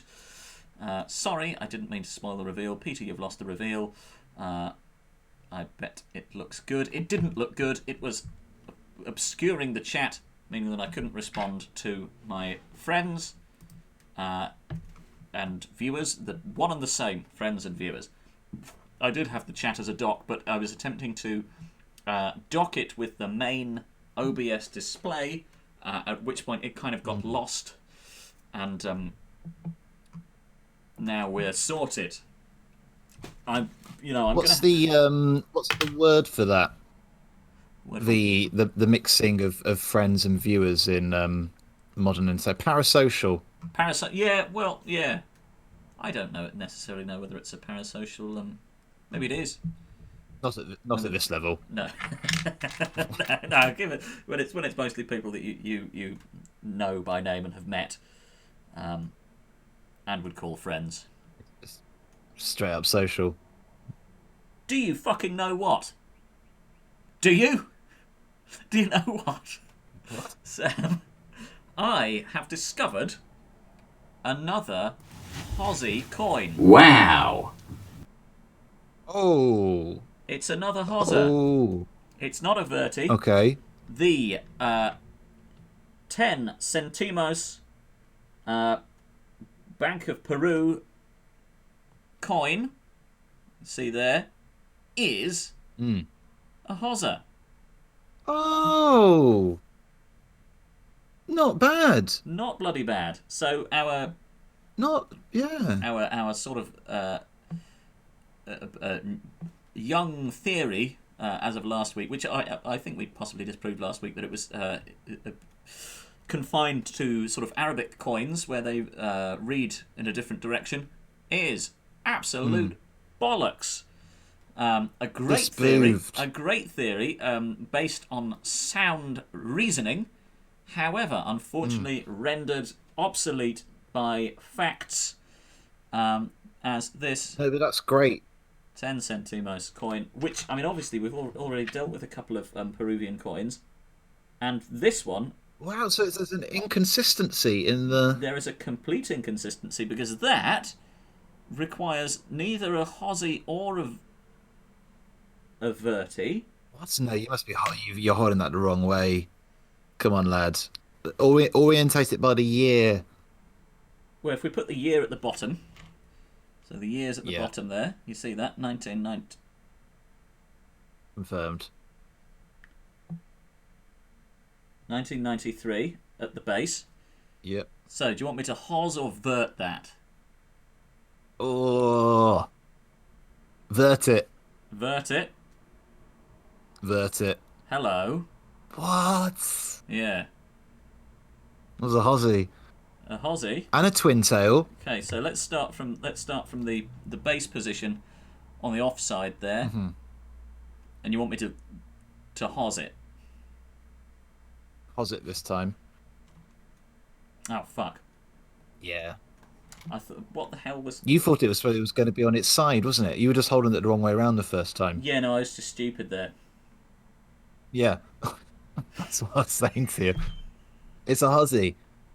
But it's a twin tail as well, because there's no monarch. There's no head on that. no, there's a crest, isn't there? Oh dear. Yeah. That's all right. That's the new frontier, though, isn't it? Of coin science. Finding... So it is a Hozzy. A sidewinder. So how was I getting that so wrong? You're just delirious. How did I fuck that up? I'm well, okay, so it's apology time now. I'm really sorry to everyone in the chat for, I think, reducing everyone's confidence in me as the sort of de facto host of the Coins live stream, because that was just absolutely pathetic behaviour on my part. Thoroughly stupid. That's just 2 Peruvian coins, which are both Hozzies. So, I think we can presumably extrapolate from that all Peruvian coins are Hozzies. There was another one which I also had mentioned as one of my dirtier coins. which is also a Aussie. So So Peruvian coins. I think we can extrapolate our Hausers to a man. And inconsistency says pissing myself. I don't know if that's referring to the fact that often we drink cans, but I don't know. Pete or Lise is requesting whether there is a glossary where we can search a glossary somewhere for the coin terms. No, but I think there should be. I think we should begin to compile that. That will require a small amount of work. I started a Word doc the other week, and then I deleted it because I thought it was cheating not to just keep it all in my head. But that could become a problem. I think maybe if we just we haven't come up with any new ones this week yet, have we? Well, I've suggested a sidewinder should we ever find the proverbial coin that flips from its orientated edge onto a side. And of course, we have learnt reading, we have learnt obverse, and twintail, I think, is a new term this week for when a coin lacks a strong authority figure. I mean, it has the crest. It has a crest of Peru on it. But you need a human for it to have a head. Yeah. That's crest. So you do not consider the crest of Peru as a stand-in for the Peruvian state as a strong No, because I would expect, if I'm being honest, I would expect to be seeing that on the on side. I would expect crest and currency to be combined on one side of a coin to then flip it and see who's in charge of the coin. Well, the value, I think, is taking the taking up the majority of the on side. Also, it's writ large. Yeah, has some sort of what look like little kind of sort of Nazca Lines style kind of illustrations. I don't know if you can make those out.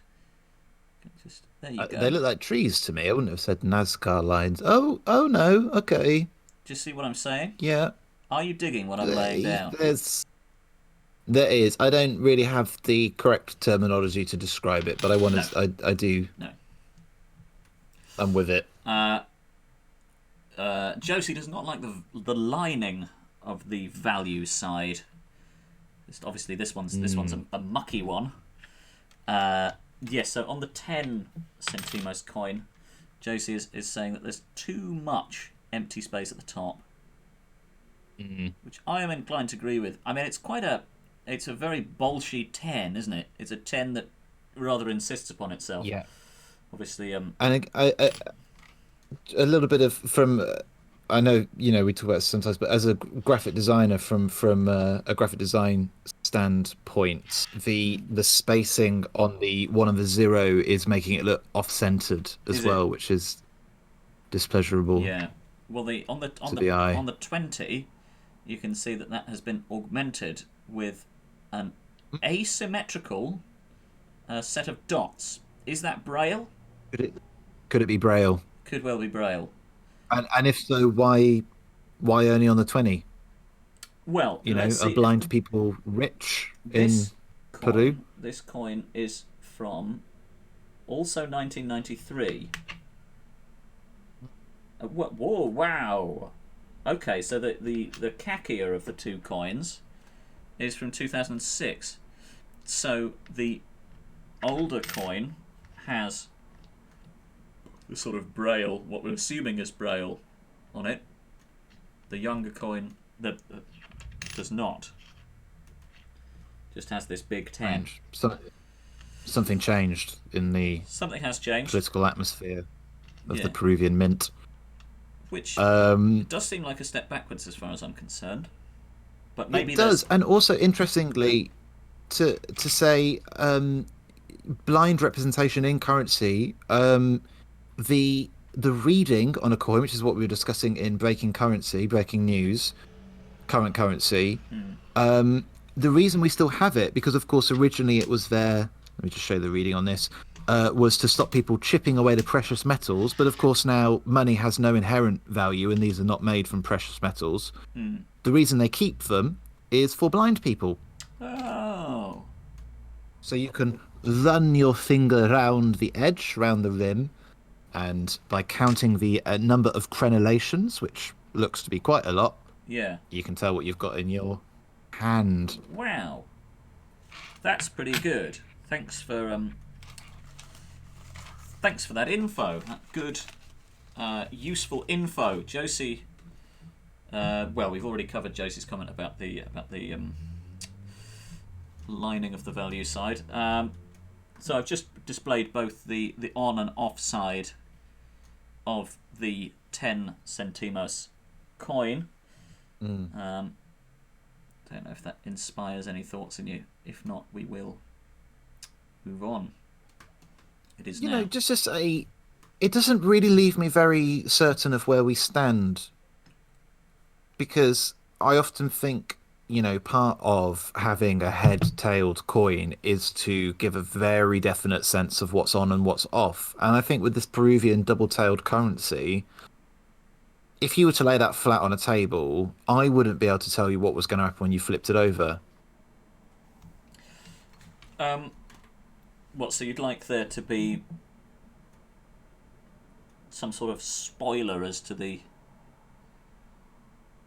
I mean, if I showed you that, Yeah. we flip it, we're going to get a monarch, a head. Yeah. Even with the what were the Canadian coins we were discussing? A loonie and a toonie. A moosey and a lucy. A loonie and a A toonie. loonie and a toonie. You still look at that and flip that elk over, there's going to be a head. Yeah. And it's the same head. Queen. Sorry. Here, I feel like the message we're supposed to take is what? That the crest is the king? Well, I don't like it. let's... I mean, you are... I think you are prejudicing yourself against republics here. What's on the flip a quarter? Flip a dime. Well, no, I'm just going to... You tell me what's on the... I'm offering up... this is a 20 centavos coin from Bolivia, which obviously has the same crest as is present on the Bolivian flag. Then if we... Oh, good lord! You hos that as well. That's a hosser, yeah. Oh my god. You hos that. So now it's the Latin America. It's Latin America, yeah. Just they're to blame. You hosser. You did not hos a 5 shekel. That's a verti. That was off camera as well. Yeah, right, okay. Well, I mean, that's a bad example. That's got the queen on it. That's got a monarch. The euros. Euro cents. Yeah. Let's get stuck in. Right, okay, we're doing it. I didn't think we'd do it now, but right. So what do you? You're seeing that for the first time. You're unfamiliar with it, but you're familiar with a certain set of perceived rules for coins. Mm-hmm. What do you think's going to be on the reverse of that? What are you expecting? What do you want? First up, I know it's on. Yeah. I'm expecting it to be vertied. Okay. And I'm expecting to see some sort of reassuring sense of authority, some stewardship. Right. Which is usually in the element of a visage of someone. Maybe with Europe, a Holy Roman Emperor. Why not Frederick Barbarossa?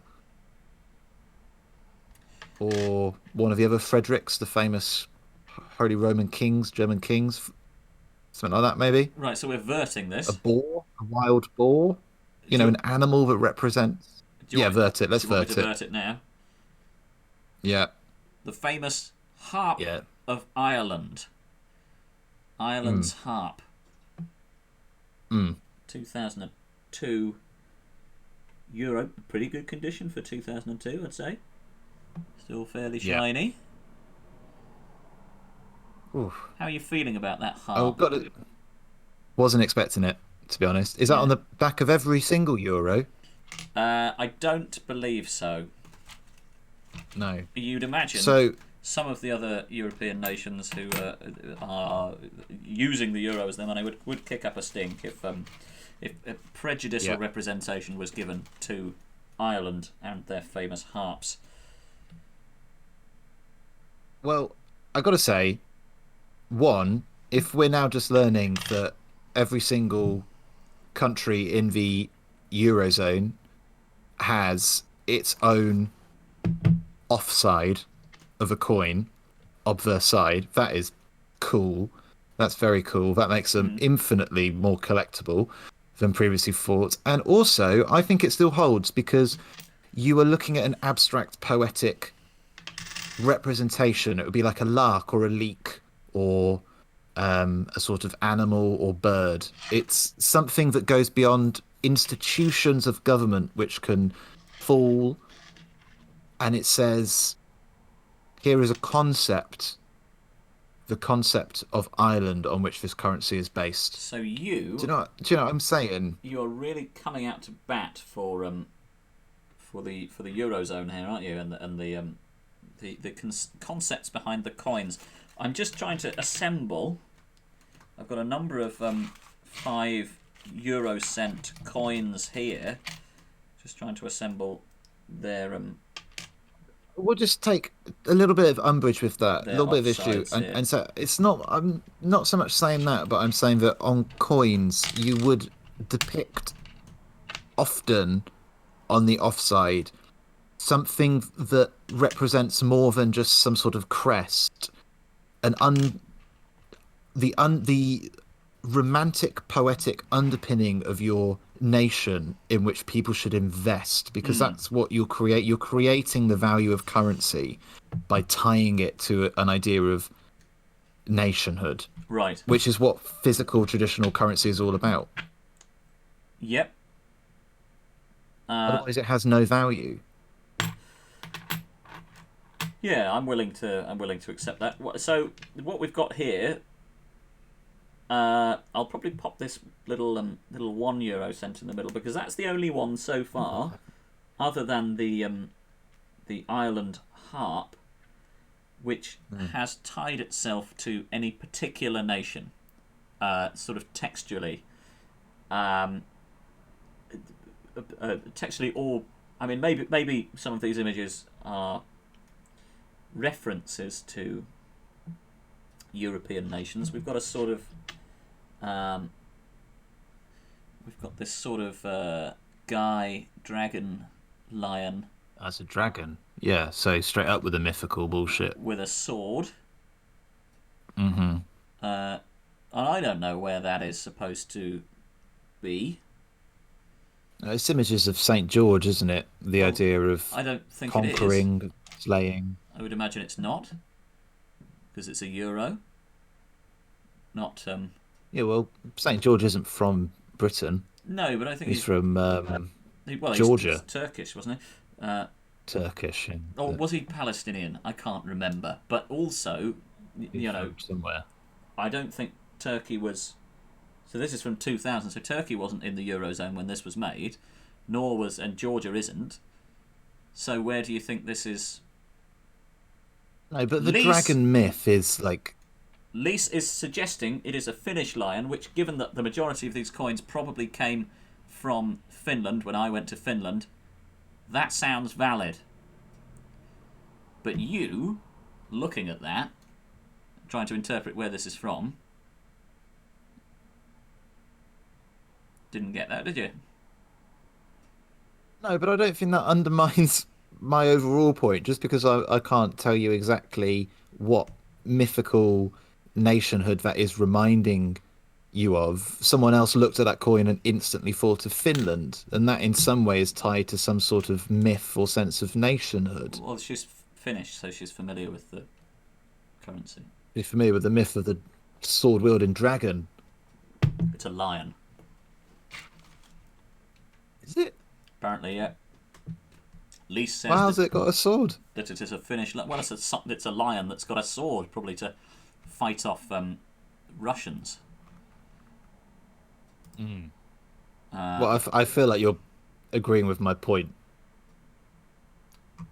Am I? If you're saying that the lion is supposed to evoke the image of fighting off Russians. Well, no, I'm saying it's got a sword. It's of... got a sword in order to fight off Russians. I'm not saying that the lion itself is representative of fighting off the Russians. But anyway, we've got a number of those lions there, as I said, due to my having been to Finland. Obviously, there's this one. Let's see if we can get that into range.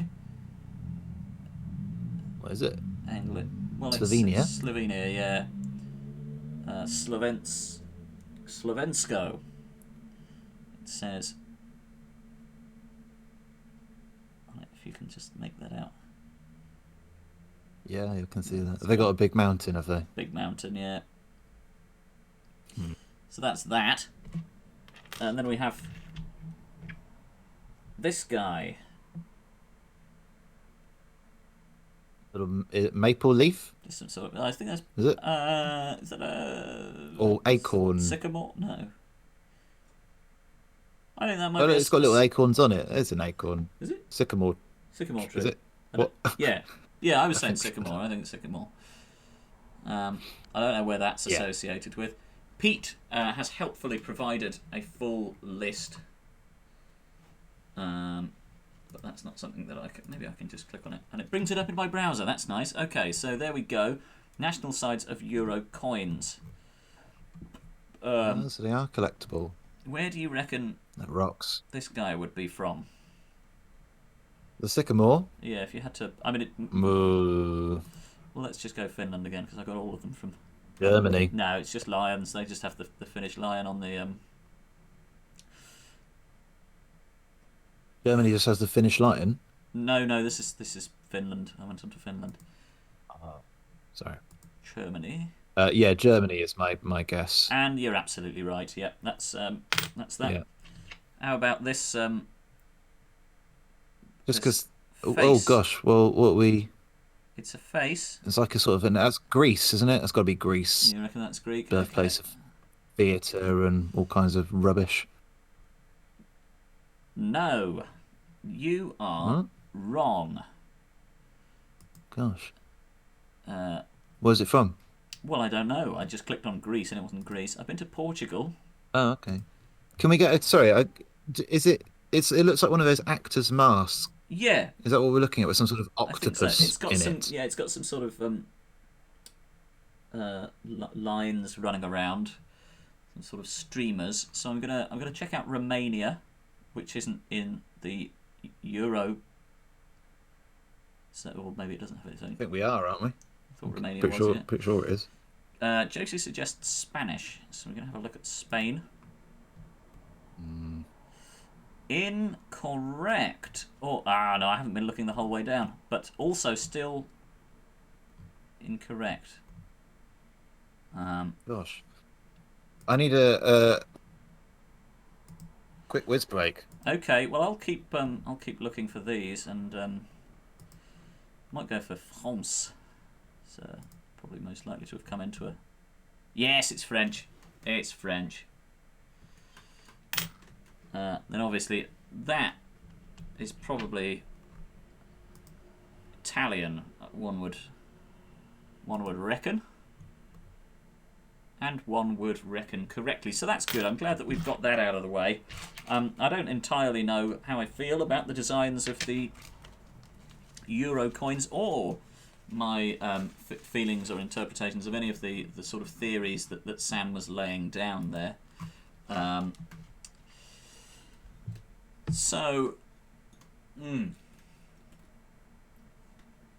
What are your thoughts? Do you feel that is that system of all of those coins having something that relates to the nation, a strong sense of nationhood of the nation of which they are a coin of, is good? And also, do you think that it really is counteracted all that much by the South American coins which we were looking at, which obviously have the crests of the nation of which they are the currency, and I don't think that that's that bad. I think that that's perfectly fine. Also, whilst Sam will come back from his pissing and be stumped by this, I would imagine. I have found, obviously, we had a theory that that the South American coins were all Aussies. This 1 peso from Argentina appears to be a verti.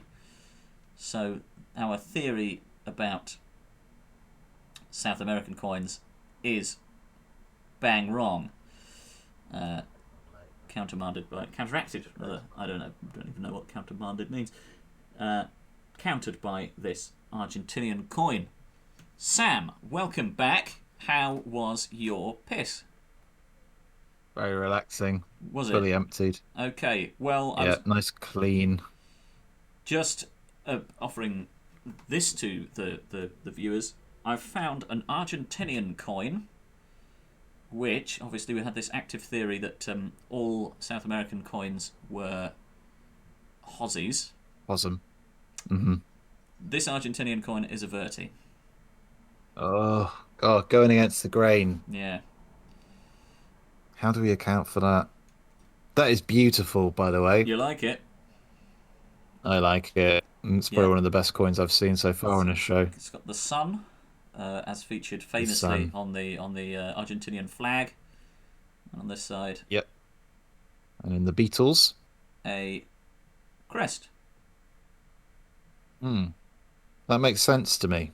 Does it? Right. So it's the got crest the value and the sun on this side, and then the crest on this side. So how does that differ, do you feel, from this?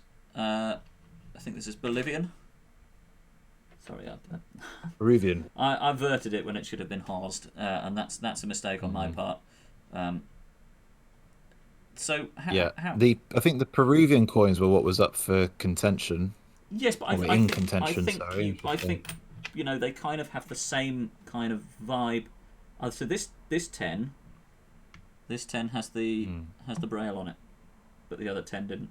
This 10 is from 1999, so they've taken the braille off the 10s since then. Something happened to the blind people.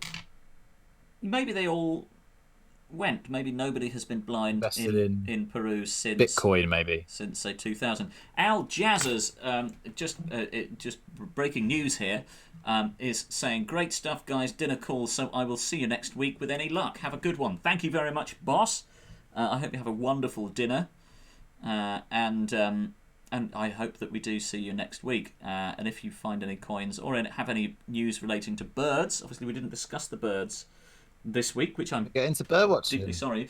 Well, obviously, we were discussing bird watching last week, and I was in Greenwich Park at during the yesterday, and I heard a sound coming from the tree that we were very close to, so I looked up, as you do.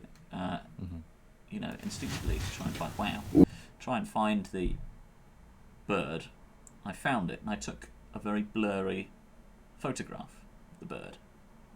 I had to zoom in quite a way because it's quite a small bird, and quite a long way up because it was a tall tree.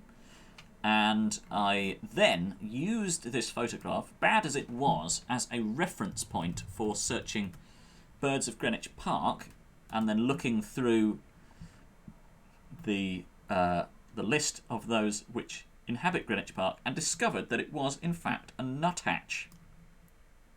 Do you like that? So you didn't use your jizz to find that out? I didn't use my jizz to instinctively know that it was a nuthatch, but using a very poor photograph and then some comparative pictures, I couldn't see it very well because it was a fairly sunny day.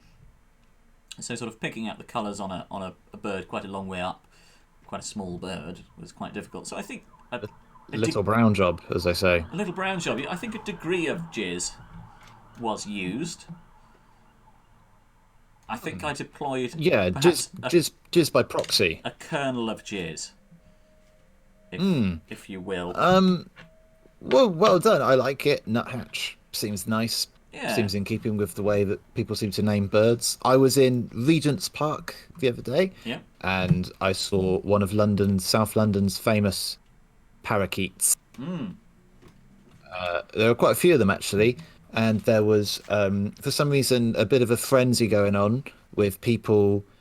Two frenzies going on yesterday. Actually, the daffodils are out now, so there was a frenzy of boyfriends trying to take photographs of their girlfriends amongst the daffodils in some sort of allegory. Yep. And there was a frenzy of people trying to get the parakeets to eat apples, and the ground was strewn with apple corpses.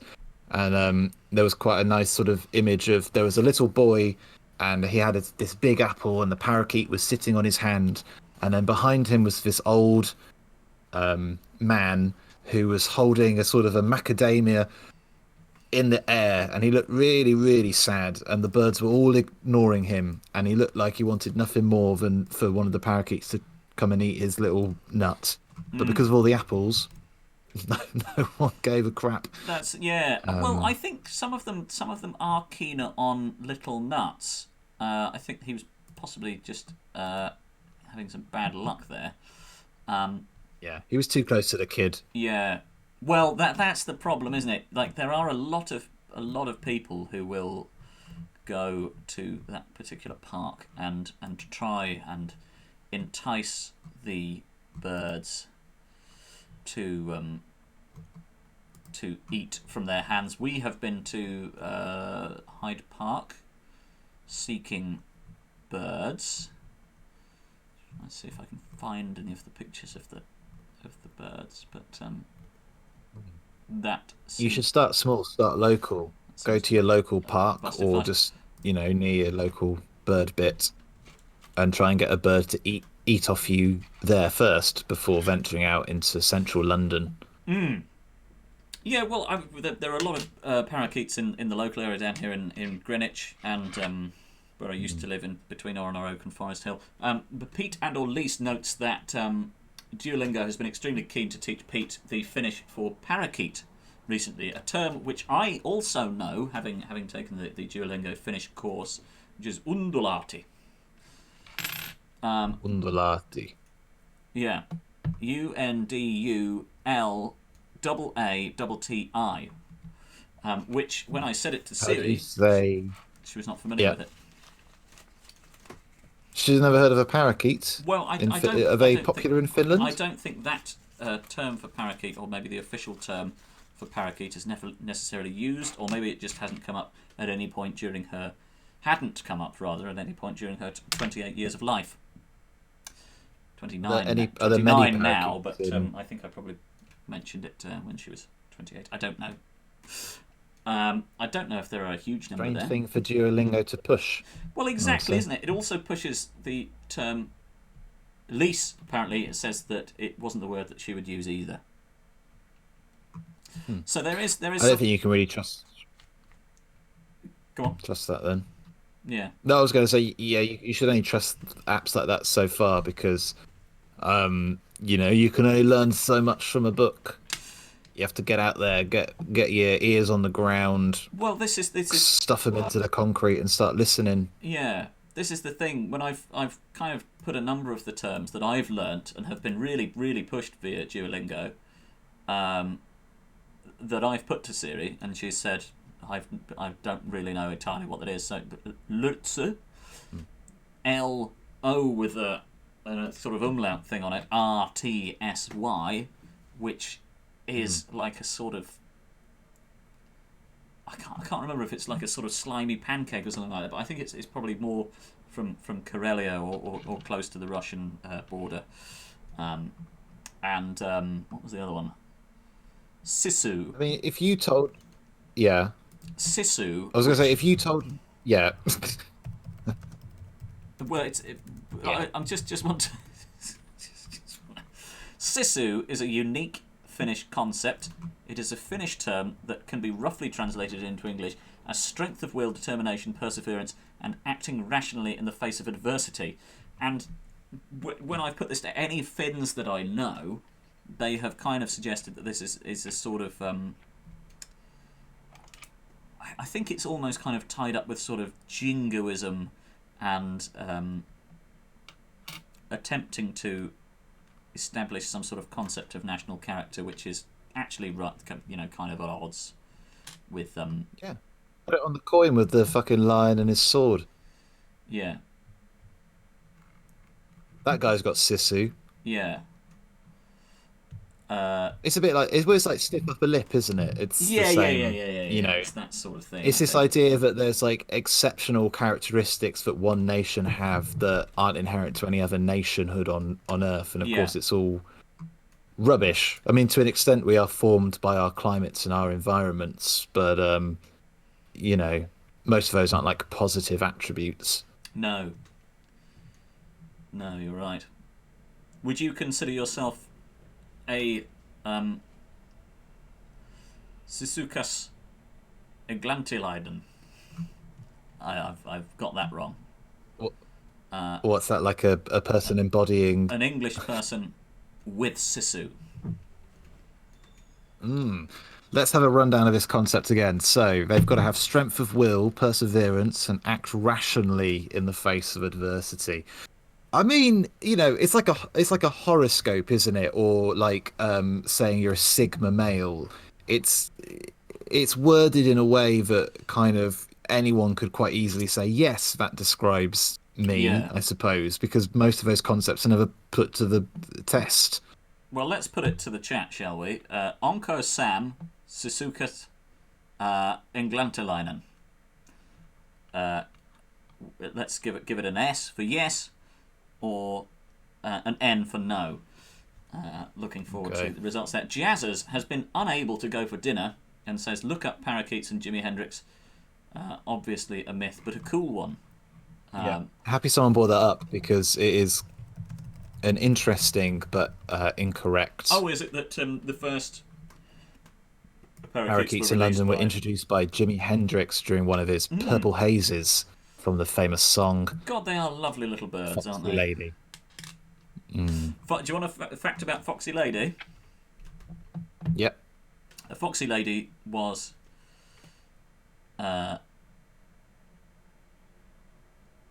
no, I don't have a fact about Foxy Lady. I've got a fact about another Jimi Hendrix song. Fact about Hey Joe? Nope. Let me stand next to your fire. I don't remember that one. Let me stand next to your fire! That's how it goes. You were actually incredibly close to that. But that one was written, maybe it's fire. Let me stand next to your fire. Oh, that does ring a bell. I've got to say, you know, 15-year-old me, massive Hendrix nut. I was also a big Hendrix we all fan. had the psychedelic poster of him in the sort of stained glass Gilbert and George style in our university dorms. But I didn't. He does.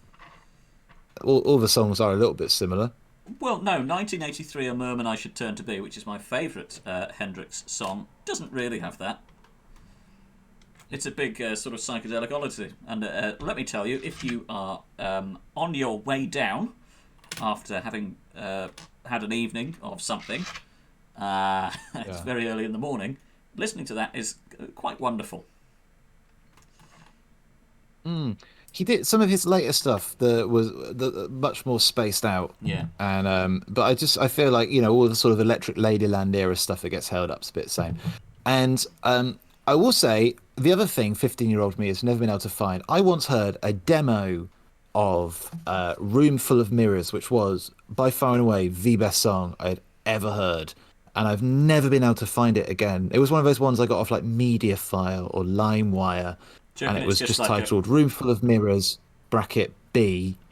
A cover that somebody's done. And, Jimi Hendrix starts by saying, just give a little bit more to snare like that, like and then and it's just the most ripping live version I've ever. Blew my little cotton socks right off my footsies. Wow. Wow. Wow, that's great. So when was the last time that you tried looking for it? I look for it like once every 4 years, more or less. Hmm. Probably do it again after this. I'd recommend it. I think you might have greater luck now. Anyway, I was going to give you a fact about fire, written in Folkestone, where Wasn't it? I'm from. Yeah, at the house of Noel Redding, who went to my school. Noel Redding's mum's house. It was cold, and Jimi Hendrix asked Noel Redding's mum, "Can I stand next to your fire?" She had a fire on, Yeah. and thence the song was born. And then he just went, actually, scrap that. I'll I'm go up to my room and I'm off. write. I'm off to write. I've had a this great idea. down. Yeah, it was just crazy back in the day, like when pop music and rock music was just starting. The ideas were just everywhere, weren't they? Like now, if you you could just stood pick next anything. to someone's fire, you could have that exact same idea and it would not work out for you. But back then, you were Anything, talking about walking down the bloody street, couldn't you? that's the thing about it. Anything was bloody fair game. You didn't have any of these censors or any of these Yeah. bloody that's been done before police jumping down your throat. You could just do a song about absolutely anything. Where is this from? Yeah. Okay. Lise says that her dad bought a second-hand amp that might have belonged to Jimi. That is pretty Wow. good. I'm very happy with that as a fact. What make? Well, it's presumably a Marshall. Marshall, Must be a Marshall. well, as we can see that in the picture there. Yeah, well, Maybe that's the one. yeah. We can also, yeah, probably, yeah, probably. Although that's more of a cab, isn't it? Or I don't know what they're bloody Well, called. maybe Are they? her dad bought the cab, and then you buy the amp itself. Yeah. Fact about Folkestone, Go on. which I keep meaning to tell you. Yeah. I was doing a shoot the other day in London, Uh huh. doing for a little video thing, and with people who were in the art scene, and the chat was obviously the big London exodus. Everyone's sick of it now. Yeah. Everyone's waking up, and they were like, "Where are the new vibrant communities in the UK?" Folkestone, apparently. Bullshit. That's what I thought. I thought of you. I thought Andy would have something to say about this. Yeah, and I've said it, and you can relay it back to them. Bullshit. I didn't want to say it at the time because I was, not the biggest personality on the set, so I didn't. I was the smallest. It would be presumptuous and overstepping the mark. Yeah, you have to wait. It was at the point I hadn't really established what my credentials were in terms of the social hierarchy. So you have to wait like a snake for the right thing to say, and then you get in there and you say it, and it wasn't going to be that what they had just said was bullshit. No.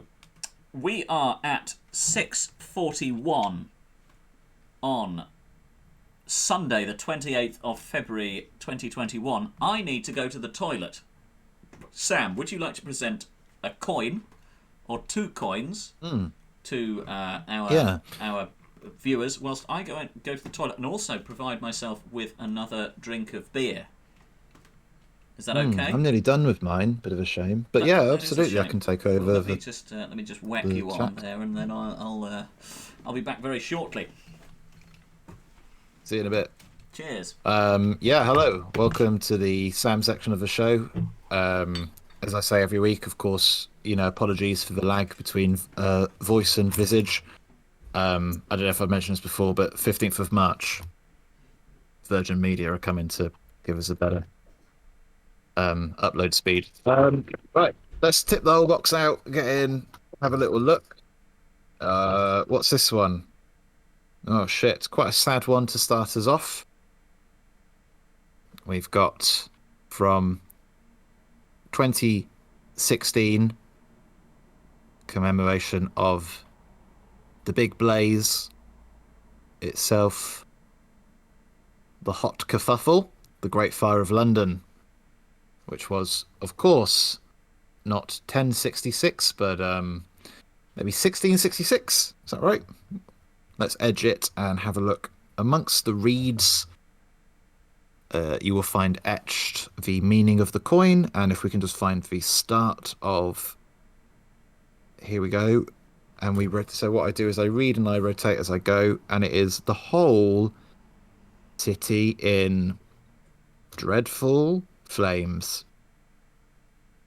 Oh, that's what it says. Anyway, it is 1666. I don't need to fact check that. I know my shit.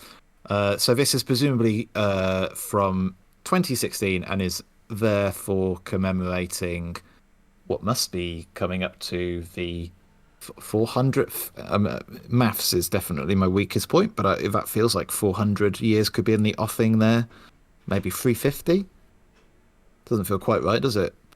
Maybe the 350th anniversary of everything from Pudding Lane to somewhere else. Pie Corner burning down in a big old fire. Not many people died, but it was the end of the slum system in London, which had been in place for centuries, and it was replaced by more conventional houses, which gave birth to the concept of the Broadwalk, which encouraged more perambulating by night, giving rise to the phenomenon of night walking in the cities, which we still practice today. I like to go out every night and have a little walk around. Well, not every night, I'm not mad. But especially on a nice hot summer. Oh, and let's put that in my little pot so we know that we've done it. Pot that away. And... oh, Andy's back, so maybe we don't have to... well, I mean, I've got... the second coin is in hand, but maybe we'll see what the chief wants to do. No, by all means, please. Go right ahead. I was just sorry, Andy, to catch you up. We have just been doing the Great Fire of London coin. Okay. I don't know what reaction to that in the chat was like. I'm in a sort of bubble here. Pete says... like John Locke. Pete says, seems like a strange thing to commemorate. Well, it's a famous thing that happened to London, wasn't it? And we live in a very London-centric country, capital-centred. Yeah. Well, I mean, 7/7 was a pretty famous thing to happen to London. I don't think we've got a coin commemorating that. Give it 50 years. Yeah, actually, you're right. Give it 50 fucking years, mate. You'd probably have to put one of the buses on that, though, wouldn't you? You couldn't put a bomb on a tube train on a coin. That would be confusing because there are lots of coins that commemorate the tube and I presume also the double-decker bus. There'll be a coin, so I wouldn't use either of those to commemorate 7/7. I think it would probably be some sort of flower. Maybe we could look up in our flower guide what remembrance. The flower guide is no longer an active tab. That's a shame. I feel like we did look up the flower for remembrance. I think it might have been, well, ironically have forgotten. Rosemary. Oh yes. That's from Good Housekeeping's Guide to 50 Flowers with 50 flowers with meanings that will surprise you. Oh, okay. And what would the flower that conveys the emotion of surprise be? What is a surprising flower? Probably a Venus flytrap. Those are pretty surprising. Well, yeah, probably more to a fly. Yeah. Yeah. It's all relative. Yeah. Southern Living, in contrast to Good Housekeeping, has a mere 45 flowers with meanings that may surprise you. They're a little bit more knowledgeable, aren't they? They're world weary. This is just nonsense.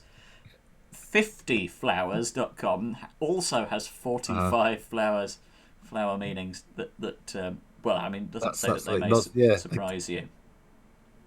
Couldn't stretch another 5 to fit the remit of the site. the Vancouver florist is not willing to put a number on it. Woman's Day is only giving you 16, but it appears that those are mostly confined to romantic sentiments, and that's probably why there's an upper limit on those. 30 flowers and their surprise meanings from bhg.com.au. And there's a Pinterest with 50 kinds of flowers and their meanings with some unexpected surprises. Have you ever expected a surprise? Well, I suppose you can expect a surprise to turn up, but then be surprised by what the surprise is. The specifics in it. Yeah, it's the complicated phrasing. It's tough, isn't it? Just catching up.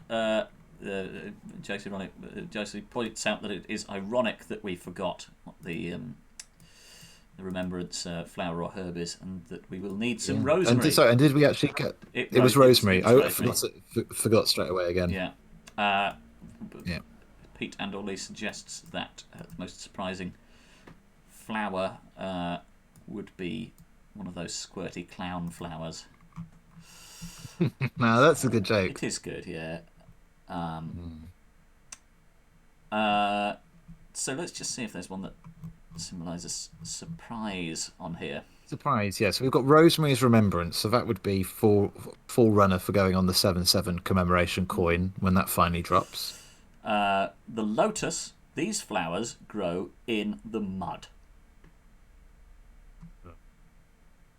And apparently symbolise rebirth, self-regeneration, purity and enlightenment. The lily... Oh, yes, come on. White ones apparently signify purity, pink ones signify prosperity, red ones passion, orange ones pride, yellow ones gratitude. It's reminding me a bit. That one reminds me a lot of in Japan. You know, the lucky cats, maneki neko. Yeah. There's a symbolism of colours to those as well. Is there? So if you get a green one, it gives you luck in school, and a red one gives you luck in love, and a pink one is like luck in wealth. So they've all got different ones, different meanings. Well, does that colour theory? Yes, so pink lilies are prosperity as well. So yeah, clearly that translates. The dahlia, isn't it? Dahlia. When you hear the name, you probably think of the black dahlia. Well, never fear. Never fear. Would you say that's good advice? I was scared for a second. Would you say that's good advice, though? Never fear. I think you should listen to your body. I think you should stay in touch with your emotions. And if you're feeling fear, listen to it and take appropriate action. I would say so. I think there are certain circumstances in which fear is a proportionate and helpful sentiment response. Yeah. For example, if you saw the black dahlia, you would. Well. Yeah. Well, that was the woman who got murdered, wasn't it? Oh, okay. Known as the Black. I thought it was a film. No. What am I thinking of? It's about a famous murder in California, I think, and it was of an actress. Aboard the Hollywood sign. Well, I don't know. Yeah, I think I know what you mean. I don't have all the details. I'm thinking of a film. It's some sort of 1950s romantic man and woman go to jungle. He kisses her, kind of thing, and it was called like the Black Dahlia. Right, I thought that was maybe I'm absolutely pulling this out of my arse. Okay, well, I mean, there's one way to get to the bottom of this, isn't there? Cool. Oh. Straight to the source. Yeah. Untapped, unfiltered. American murder victim. Oh, apologies. Oh right, so she wasn't an actress. Elizabeth. Well, maybe she was. An American woman who was found murdered in the Lima Park neighborhood of Los Angeles, California. Case highly. Right. Okay, that's enough of that. Don't need that. Cut in half.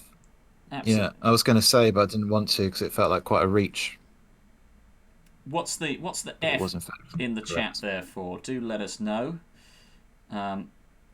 Film. The film/book was named after the murder. Yeah. Oh, okay. I thought it was a real murder. And they called her the Black Dahlia after the because there was the blue Dahlia. Okay, so there's So, I a... mean, ironically, completely ignoring the advice of Good Housekeeping, who told us not to think about the Black Dahlia. Yeah, no, We've we've completely counteracted that. And to be fair, honed shouldn't in on it. shouldn't shouldn't have done. Should have just paid attention. Bombed on to the rest of the flowers. Iris. My grandmother was called Iris. These regal blooms have long stood for royalty, but also for wisdom and respect. I mean, those are terms that I would probably ascribe to my grandma, and their opulent-looking blooms sure suggest the same. That means it's definitely a compliment if you receive a bouquet of irises. Funny thing. Is there a bouquet upon which receiving would not be a compliment? Well, let's keep going down the list and see if we find out. I was just going to tell you a little fun thing about my grandma, if you'd like to hear it. Oh, absolutely. Well, my grandpa Eric had quite a strange accent of sorts. So when he said iris, it sounded like he was saying arse. So when he wanted a cup of tea, he'd say cup of tea arse. Which was funny for me. Just trying in my head to pinpoint what region of the country Cup of tea that accent arse. would come from. Cup of tea arse. Cup of tea arse. Yeah, I mean they lived in Irish. They lived in Plymouth. Oh, Cornish. Yeah. Getting down towards that way, is it? Obviously, Cup of tea arse. Grandma was from Lincolnshire, from Gainsborough. So she wasn't So she wouldn't have understood what was going on. Devon herself. The blue Dahlia was the noir film. The black Dahlia was the James Elroy book. So Streebling is really doing a lot of the explanation work in the chat, which we probably should have taken up ourselves. I was... I think Blue Dahlia is what I was thinking of. And in my head, Humphrey Bogart was in it. I'm happy to Google that at my own time. Okay, I was put off by the Fs in the chat, which I thought might be code for this is a bit grim, so please leave it alone. I don't know whether that's a sort of unspoken Twitch sort of code, but that's what put me off continuing to discuss that. Maybe okay. arse was just your grandpa's nickname for grandma. I don't think it was. He was a chap who was not really particularly given to swearing. F just means giving respect, apparently. Josie has informed me, so that's good to know. It'd be very convoluted to have it represent that. I doubt there's even a flower that represents that sentiment. What? Just leave it alone. This is a bit too gruesome for us. Just leave it alone. Yeah, no, it's yeah, but I mean maybe that'll be outside the remit of almost. As the as our earlier discussion suggested, maybe a combination of flowers, a very convoluted combination of flowers would be able to convey that. But you would need to be a real professor of flower symbology to be able to interpret that, and probably the learning all of that would be far more effort than it's worth. Red. Do you think that's a thing, and what do you think they're called? A florologist. Florologist. Florologist. I don't know. Is florologist. Well, what's ology? Is that a Greek or Latin? Yeah, that's Greek for sure. It's got logos in. Okay, and is flora a Greek or Roman? Oh, Latin. I'm going to say term. that is one. I'm going to say that's sounding Greek to me. Is it? No. Yes. Yes, it is. No, it's Latin. Son of a gun. Shot down again. So Flora was a Greek goddess by the name of Chloris, and in Greek that doesn't mean flower, but it does mean green. which is why the green stuff in leaves is called Yeah, chlorophyll. yeah, Okay. baby. Words. That's pretty cool. And what's the so? God. Okay, flora. So logos. You're saying What's that's the what you asking? What's the Latin equivalent of ology? no. I think I probably want the Hmm. Greek equivalent of flower. I think we're just going to go back to florist. I think we're going to end up with florist. Florist. So a chorologist. Oh my No, but god. that just means green, doesn't it? Who is the Greek goddess? Hmm. So it's Persephone is the Greek goddess of plants.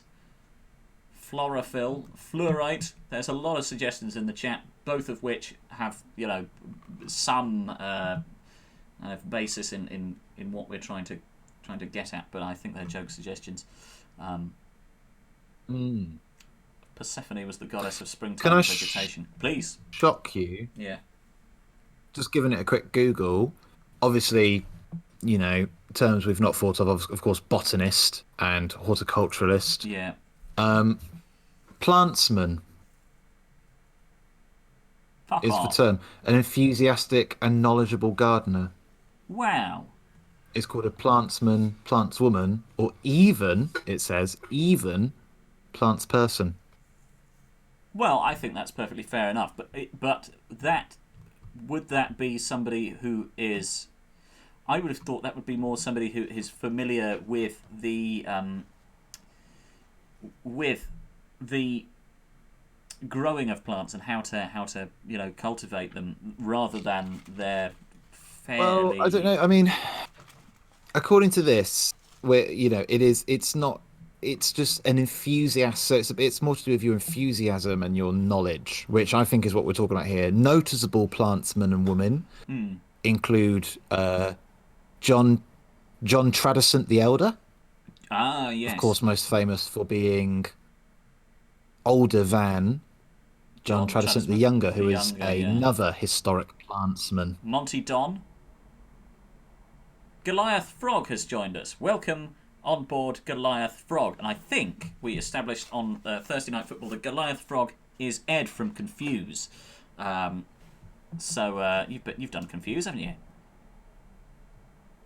Yes, Yes. Well, there you go. once. Well, it's a lovely gig. Other famous Okay. plants women.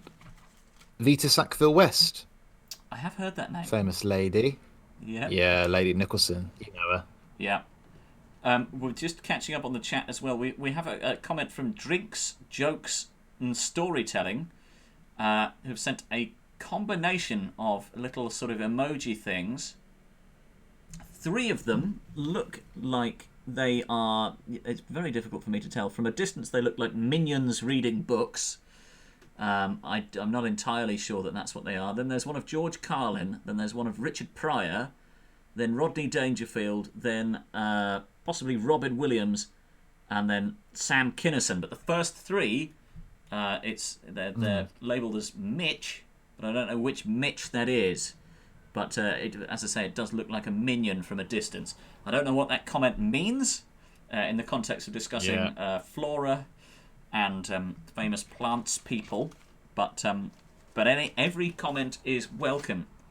Perhaps, possibly a collection of famous plantsmen, suggests Pete and Elise. A helpful comment, a suggestion where previously there were no suggestions as to its meaning, no interpretations offered. Yeah.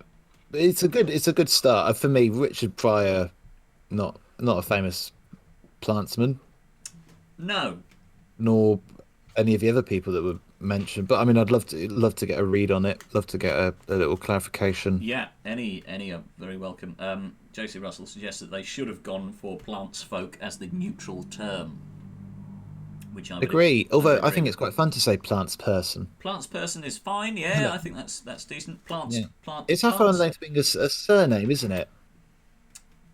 Yes, I suppose so. Yeah, I would say that John Plants person. plants folk is takes it into a sort of quite a kind of pastoral, almost sort of fantasy Well, maybe not fantasy, but Lost England. yeah, plants. Yeah, I think plants focus kind of perhaps a sort of Tolkien-esque name of a group of beings who are incredibly powerful, but resist interfering in any matters, because obviously that would cut the narrative very short. Yeah, I think plants people are more associated with like Victorian era cataloguing of the natural world endeavors. Right. Also see plant hunters. Planters. Planters. Planters. Yeah. Actually, on that, well, on that subject, not on that subject, extremely tangentially related to planters. I think it'd be hard to make anything link up. It'd be tough, wouldn't it? I mean, it's just sort of phonically related. Yeah. I bought Okay. I bought a plum-coloured jumper, sort of velvety Oh yeah. plum-coloured Oh, the jumper. synapses are firing for this. Plumper. Yeah, planters the plum color jumper. Call it a plumper. Wow. Uh, Can we see it? Yep. Okay. Give me 2 seconds. If you'd like to fill, I'll pop Okay. it on. Yeah, I could do the second coin. Oh well, I've not been made big. I've not been granted bigness, but the second coin I was going to show you this evening. Oh God, hold on, I've dropped it into the pile. Crap. Shit. Hold on. I genuinely can't see where it went. Well, how did this happen? Oh, it's gone. It's genuinely gone. Oh, here it is. Is the NHS in memory of our brave boys and girls on the front line. Give them a clap. Hug a hoodie. Happy slappings back. Can we get Let's clap for carers. a CN for clap for NHS in the chat, please? Yeah. Captain Tom is sticking his old hand out the grave and giving you a big thumbs up because it is commemorating the NHS and specifically the 50th anniversary, which I think I would like us all to take a moment just to realise that is not a lot of time. And this, of course, was minted back in 1998, but that is not a lot of time to have had a national health service. It is not the norm. It is something that was done almost in a fit of pique. When was post-war that the Conservatives now want to claw away from us? They certainly and we do. must be careful to resist that in all its forms. And because let me just go out on a really nail my colours to the mast here. What a rotten bunch of cunts. The Tories or the NHS? The Conservative Party, yeah, the Conservative and Unionist Party. We have 3 CNs for clap for the NHS in the chat from Josie Pete and Goliath Frog. So shame on those who have opted not to provide a CN. Notably, drinks, jokes, and storytelling has the only contribution so far is there's the sort of comedian emojis. So we must deduce from that laughter, as far as they're concerned, is the best medicine. So thank you very much for that coin there, Sam. I now have my plumper on. I think if we can Pump up the contrast on that. Let's get some. Maybe we can't do that. I thought that it was possible to make it larger with a sort of a control, but here it is. It's a sort of velvety plumper, and it was about £6. And for how comfortable this bloody thing is, let me tell you, that's an absolute bargain. Yeah. What I'd be worried about washing it. Would be my main concern. And let me tell you, I am worried about washing it. But I only got it yesterday, so that is not yet a necessity. That's good. I am. It is faded. It's hard to see on the webcam, but when you move, I think we are getting a sense of the velveteen nature of it. Yeah. It's starting to show its true colours there. Ed Goliath Frog says that it looks like the fabric you get on the inside of an engagement ring box. And corollary to that, is it one of those ones where you brush it up? Carol away. And it goes dark, and then you have to spend all your time trying to down the, material into a you do have consistent pattern. I don't think that's that necessarily would play havoc with me. Yeah, would it?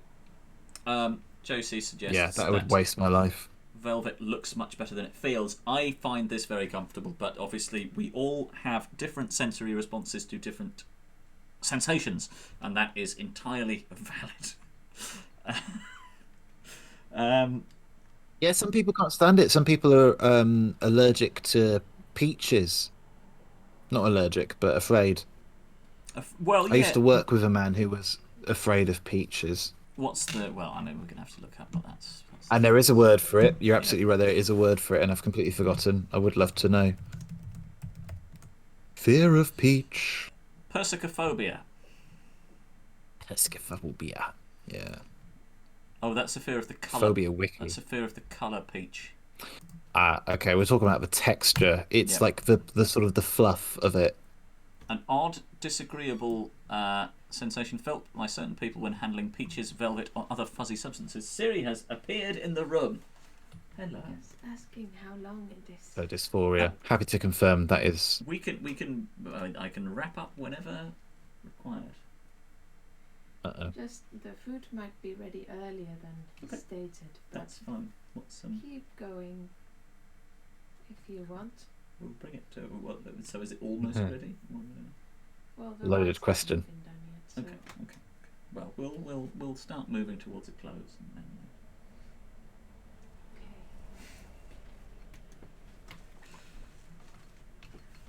Thanks very much for the filling that I'm presuming that you were doing there. If you weren't, then fuck you.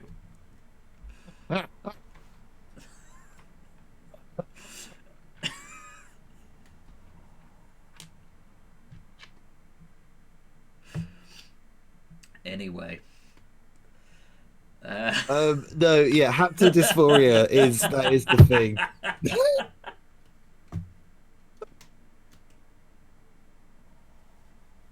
Sorry, I dropped the ball on that. What were you just kind of sitting there? I was kind of commenting on it. That's kind of offering my my opinions. Right. Okay. On what the subtext of the conversation meant for the stream. We can head over to chowhound.com/food. Yeah, accept the cookies. Irrational food. Peaches. Maury Povich. Do you remember Maury? No. Big sort of daytime television American guy. Who That's a great name. I remember watching on sort of trash channels on days when you were ill off school and you had Sky.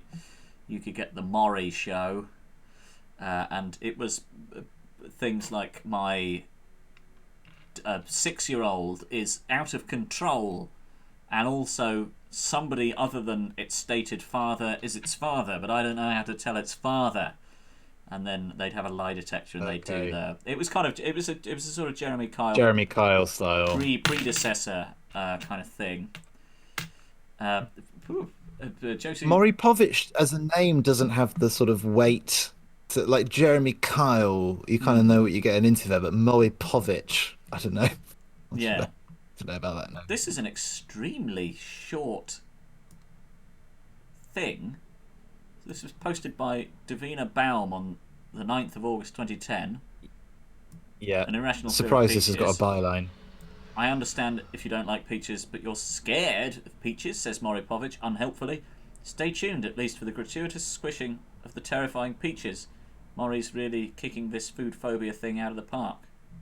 First pickles, now peaches. And that's the... I think that's supposed to be an embedded video there, maybe. Maybe it is, yeah. we load the comments. Yeah, but I 100% agree that does not deserve to have a credit. No. I understand this series is trying to be sympathetic to picky eaters and all, but this morning I saw an incredibly sad story in the Times about 42% of India's children being underweight and malnourished. Somehow I don't feel like even clicking on this link, even though the pickles and peaches phobia may be very real. So that gives us very little context as what the content of this story what the hell is going on. might have been. Josie's sister was watching Maury earlier today, and they're shocked that it's still on the telly. It seems like it's from almost a kind of bygone era of extremely exploitative television. And indeed... Now... Yeah? Yes. How are we going to lock this word in our heads, haptodysphoria? Because I'd love to remember it again. And I have no... It's a slippery surface. So there's nothing I can latch on to. That's not actually even the... word for a fear of peaches, is it? That's just finding the but tactile you convert sensation phoria of into phobia. Of course. Oddly, I feel that sensation in relation to certain things, but not the feeling of the velvet. So there you go. I'm going to say, just for people who would like to lock this word in, the method I've decided on is to think of it as when you have a fear of peaches, you happen to have so I hap to have a fear of this. But how haptodysphoria. Okay, that's fair enough. Josie points out that Maury basically had an episode every once in a while that was ridiculously transphobic, which is, I think, pretty much the case with a great deal of sort of American trash television in the for the course, isn't it? Yeah, and for that matter, British television. I'm not given that we continuation of the the old circus, isn't it? The way that they treat people who are differently as though they're somehow other. And absolutely not meaning to exclude the British from the transphobia there, given that we are now world leaders, certainly in terms of sort of public discourse in transphobia. What is the rarest phobia in the world? Apparently that is allodoxophobia, is used to define the fear of opinions. I don't know. You look at Twitter today, that's becoming more and more common, eh? Can't say nothing anymore. Good Lord, no, you absolutely can't. 10 completely bizarre and completely weird phobias. Nomophobia. Fear of stock imagery is characterised by feelings of anxiety that arise from being out of a phone's range of service. Oh, nonsense. That's just addiction. That's withdrawal symptoms. Not having one's phone charged, having no credit on one's phone, or misplacing it. It is believed, no citation provided, that over 50% of cell phone users are affected by nomophobia. Anchorophobia. Take issue with that. Yeah. Well, just because it sounds like what it's describing is the way that phones are designed to, and social media apps are designed to addict you to their services. I mean, it's creating a quirky term as though to say, oh, isn't this funny? Yeah. You got to wake up your third eye. Would you like to continue with this objection for the duration of the list? Objection on a basis which I think that we're all pretty familiar with. The reasons why this is obviously bullshit. Or will you allow me to get a couple of moments of sort of fun content from the list? No, of course. What can I say? I've got the Caesar. We've gone to a link called allthat'sinteresting.com/weird-phobias, and you're bringing a fine tooth comb of rationalism to the content within. Yeah. Are you going to insist on James Randying this and absolutely torpedoing? No, listen, we could go. Nomophobia. That's a load of old crap, isn't it? I'm not saying it's a load of old crap. I'm just saying it's been engineered to you know, Yeah. I don't know. I don't know if I think a fear has to be irrational in some way, Yeah.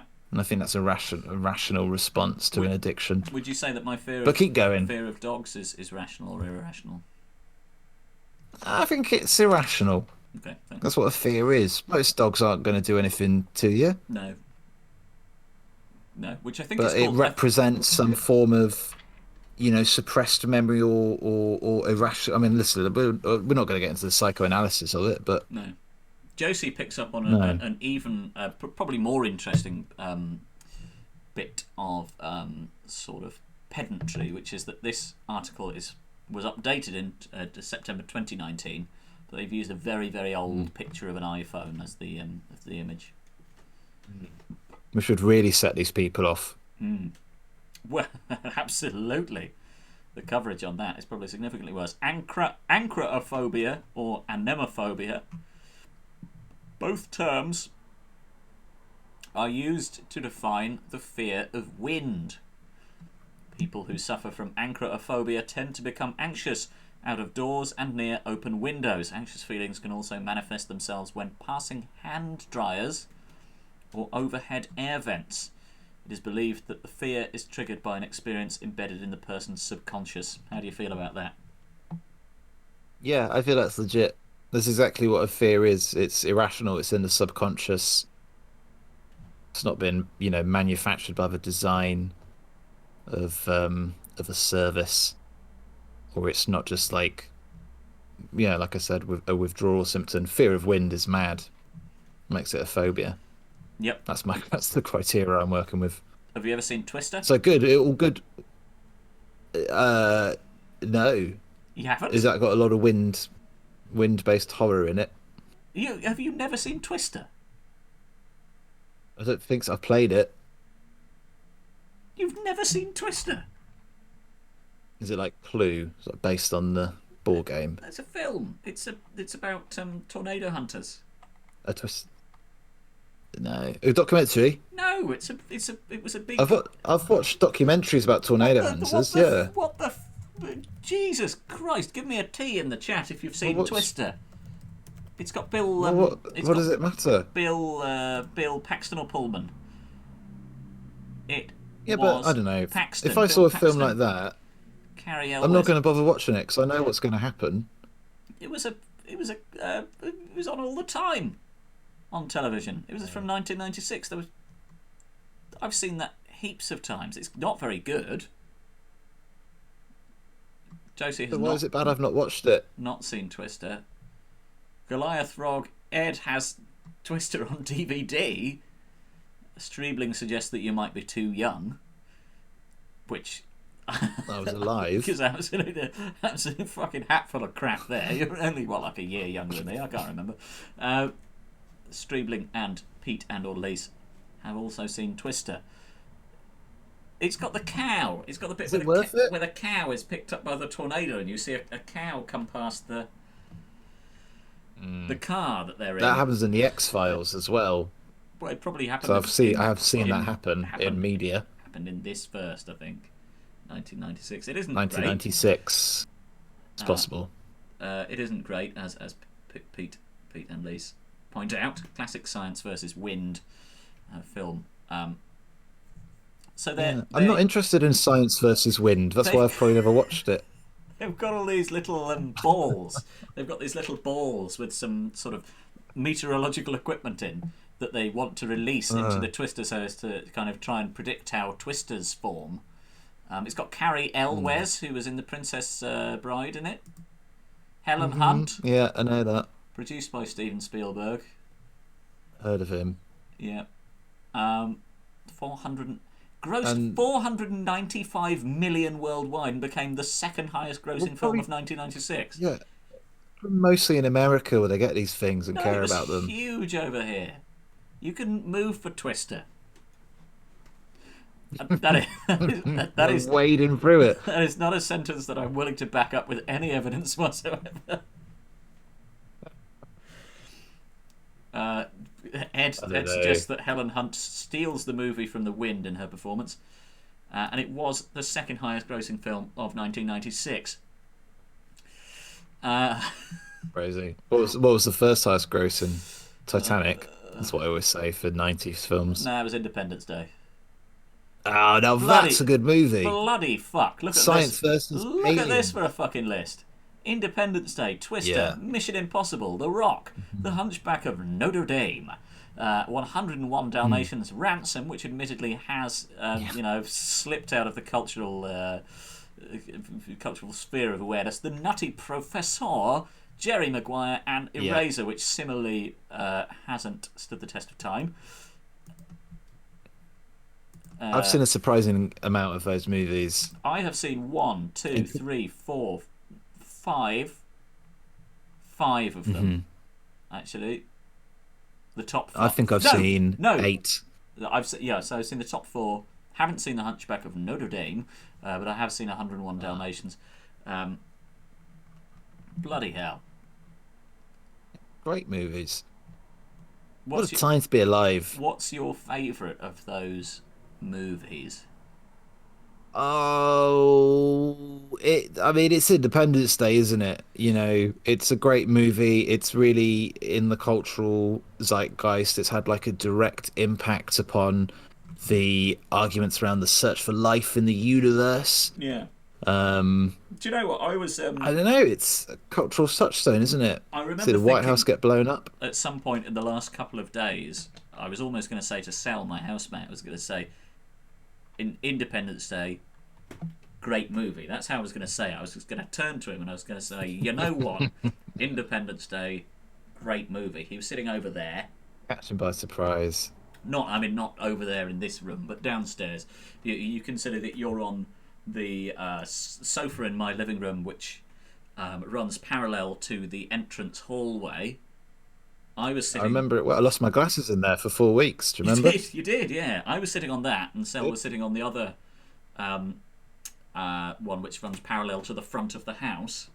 And I was just going to turn to him, and I was going to say, "Independence Day, great movie." But I think in the end, I opted to say, "What do you think of Independence Day?"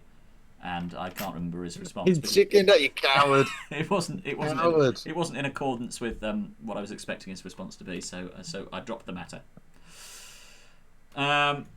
He didn't like it. No, I think he probably did like it. He's a big X-Files fan. And I imagine, he likes aliens and that sort of shit, so he probably liked it a bit. Yeah, fair play. It's a good depiction of what an alien invasion would be like. Yeah. I think it's good how the aliens are sort of only implied for a while, and you've got Jeff Goldblum has to figure it out. I'm pretty sure Independence Day crops up in this new Adam Curtis one as well. I'm pretty sure it's one of those mad ones where like culture has kind of eaten itself back into reality in some strange way that's really been really hard to predict. I can't quite remember what the fact about it is, but definitely like something about Independence Day has ended up influencing real world politics or events. Well, I'm sorry, I can't give a more concrete answer. Speaking of that kind of thing, and looking at this list, obviously we have The Rock in there, which you know the famous the Biological warfare. yeah the biological weapons design, which was cribbed from The Rock and has absolutely no basis in reality, but was included in the dodgy dossier, or some of that evidence for maybe Yes, it was. that's right. Was it Yeah. was it in the Chilcot report that we obviously It's. read? I think it is. Yeah, it's one of those ones where one of the pretexts for the invasion of Iraq was based on the plot of The Rock, and I think it's a similar thing where it's like the American military will abduct suspected terrorists who they then like torture to such an extent that they will confess like fragmented parts of movies that they remember seeing, like Independence Day and The Rock, and then those will be then cynically used as the basis for further incursions in a sort of profit-driven war for oil. Yeah. So in that way, both Independence Or Day whatever. in some spurious way, as detailed by Adam Curtis, and The Rock have Yeah. yeah, Yeah, inveigled 1996, great themselves year into for reality. movies, and a terrible year for the Middle East. Well, yeah. Pete and or Lise have encouraged me to head to the events section of 1996 in film. So obviously this isn't actually the events, all of the events that occurred in 1996, but merely those which are related to film. There are 3 events. Nickelodeon released its first feature film on July the 10th, which was Harriet the Spy, based on a spy comedy drama film based on the 1964 novel of the same name. It also launches the career of then child actress Michelle Trachtenberg. Now, I am not familiar with her career at all. Doesn't it? Yeah. It's kind of been launched particularly well. She was Dawn Summers in Buffy the Vampire Slayer. No, of course. Ah, amazing. There you go. And Georgina Full Sparks respect. in Gossip Girl, as well as Jennifer in Eurotrip. Okay. Yeah, there she is. Most recently, television-wise, she was in Human Kind Of as Judy Riley voice. And she was also Bad in name. the music video for Fall Out Boy's This Ain't a Scene, It's an Arms Race. So there you go. The other 2 things that happened in film in 1996 were the production of Titanic began from mid-July. Okay. And then, sadly, English actor Sir Derek Bogard suffered a severe stroke, and he continued to need a wheelchair until his death in 1999. If we can get an S going in the chat expressing sadness for Dirk Bogard's severe stroke, but then perhaps an H expressing happiness that he was able to continue to live until 1999. In order to see the release of the film Titanic, presumably. Ed is Hopefully. off by the looks of it. Ed has given us a good night all, given that it's 7:30. One must question whether Phaedra has kept him up to such an extent that that bed is required at 7:30. But also, we shouldn't pry into these sort of things. And also, if he's just politely saying that he's going to bed or saying good night in order to go off and do other things, there's no need for us to interrogate that, and I apologise for even starting to do so. I think that's one of the problems with this sort of medium, where you feel kind of pressured to constantly be offering sort of comment or thoughts on things. You just vomit out ideas and thoughts into what is essentially a public sphere, and I apologise for that. Like the 24-hour news cycle, isn't it? Yeah, which I think Same is thing actually to blame for a huge amount of things that go on in the world now, that you've constantly got to react to stuff, haven't you? Whereas actually maybe we should take a few moments to think about things. That's fucking right.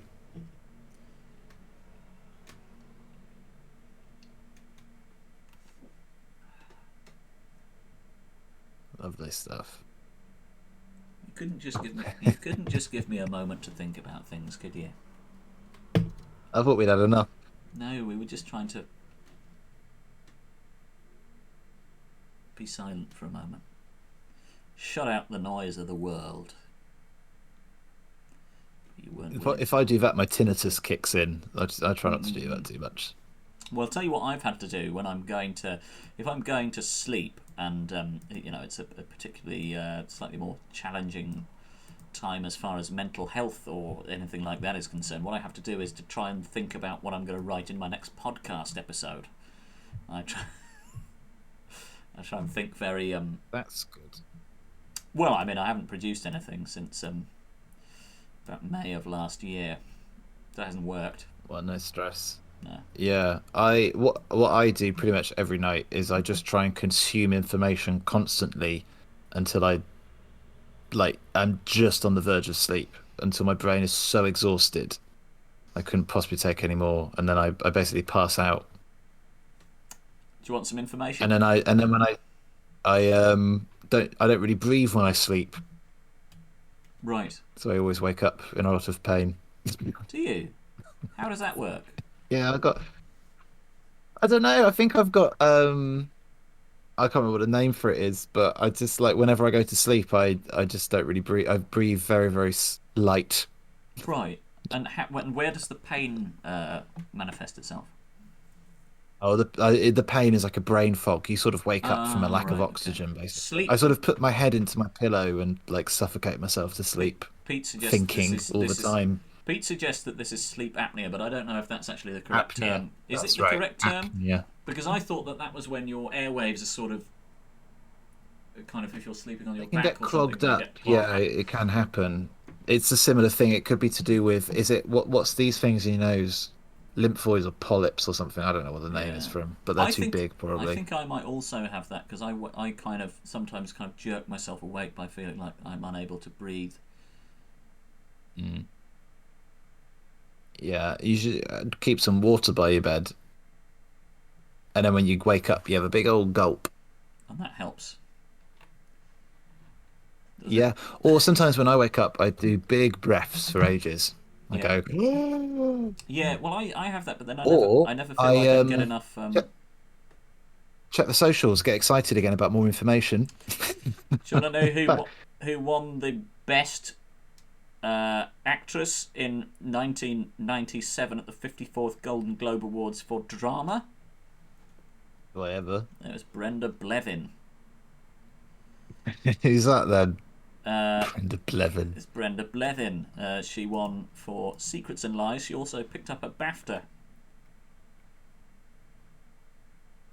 The fucks. She is. Oh, bloody hell. Would you believe? She went from a maiden name of Bottle Mm-hmm. to a married name of Mm. Blevin. So, continuing the Bottle to Blevin. Bottle to Brevin. The double B. Yeah, the double Bab. B's. The Bab acronym. Brenda Bottle. She's also from Ramsgate, Kent, which I think at one point was that possibly close to being the heroin capital of the UK, or certainly when my brother went there a little while ago, saw a lot of hypodermic needles. In Ramsgate. That's interesting. Hmm. Someone else we were looking at earlier was from Kent, who you wouldn't expect to be from Kent, and I thought about mentioning it, and I didn't. And I wish I could remember who it was. Maybe it will come back to me. That's a real shame. I do have another piece of coin news as well. I don't. I mean, if it's time to wrap up, we can save it for next week. But Do you think you'll remember?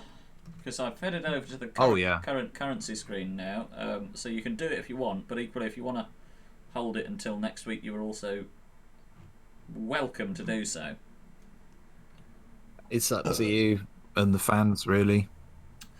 Right, okay, fans, friends, if you would like one last bit of coin news from Sam Nicoresti, please give us an N in the chat for news.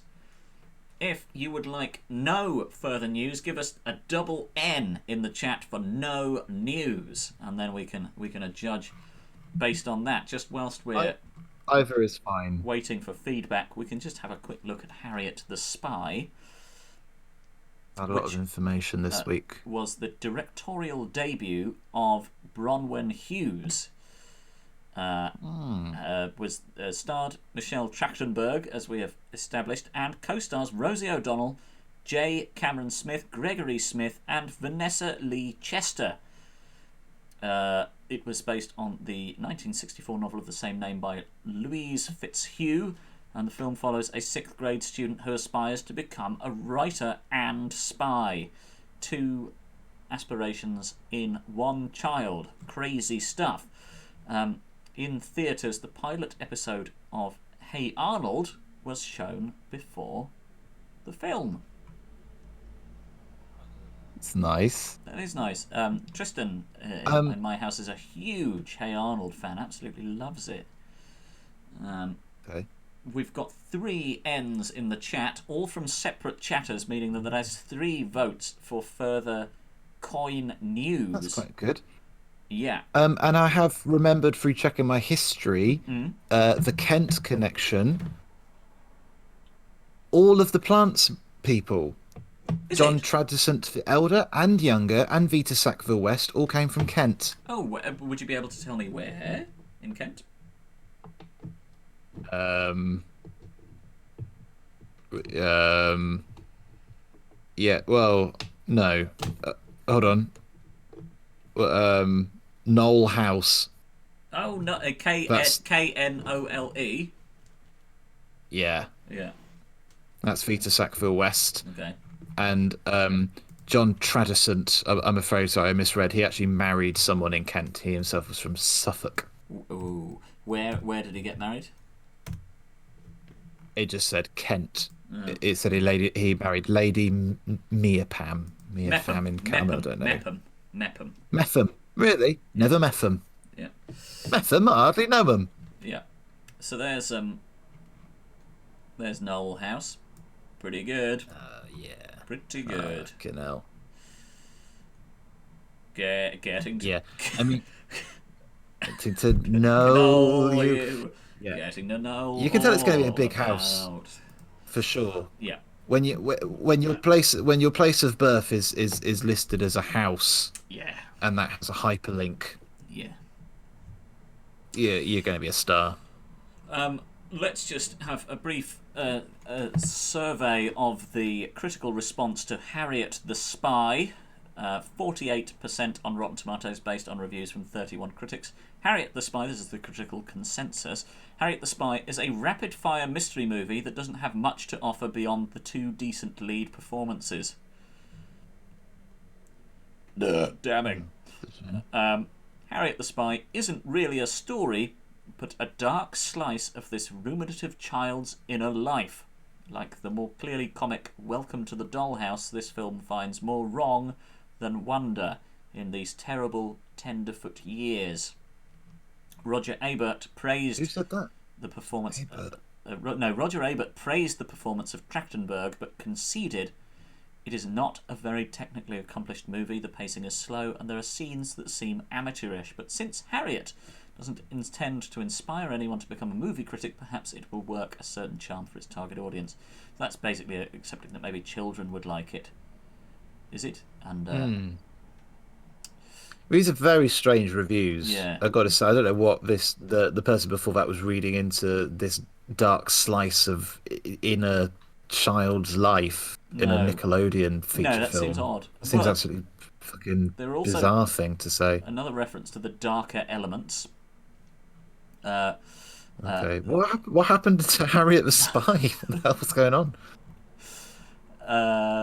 Scroll up to plot, I think. Well, I'm trying, but it's quite a lot of it. Jesus. Pete and or Lise gets in touch to say it's funny to imagine real film critics seriously reviewing this, like when Steve Bennett did a review of Basil Brush at the Fringe.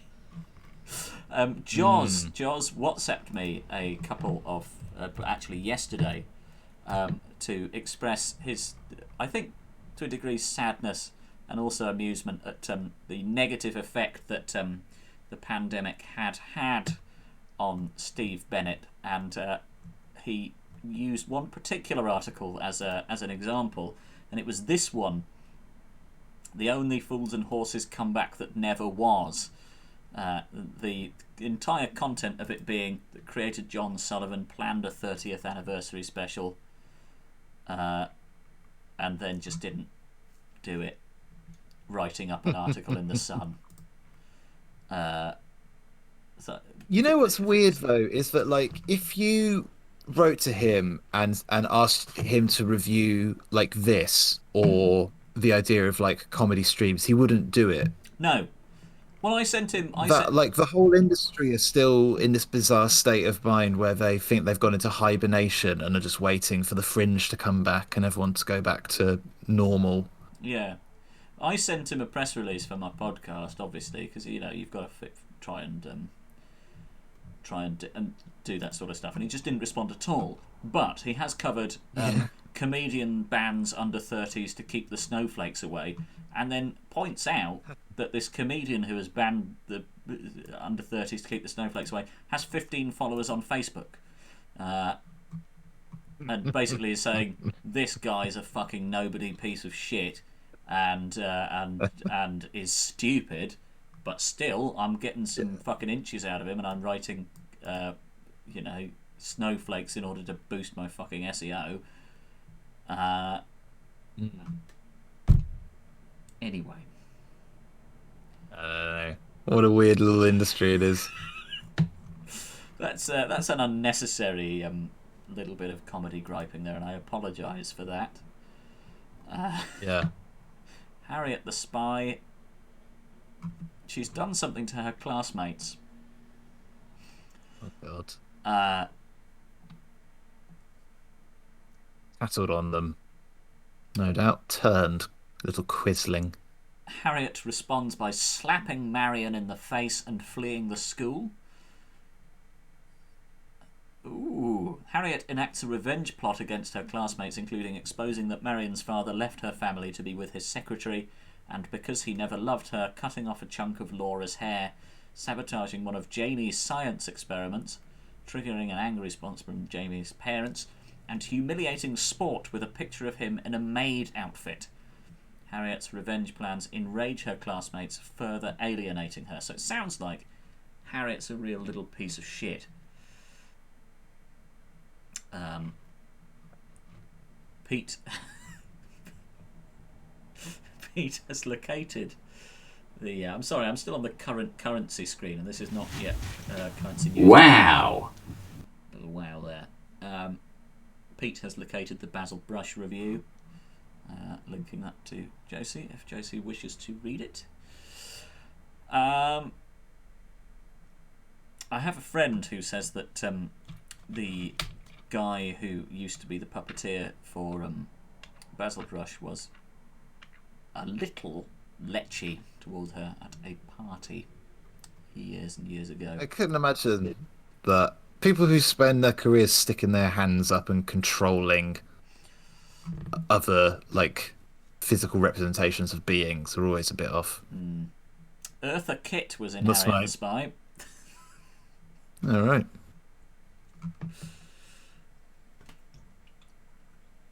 Good for them. Yeah. It also featured somebody called Nina Shock, which is quite a good name. Yeah, I wouldn't have renamed her. I would have kept the name for the character. Yeah.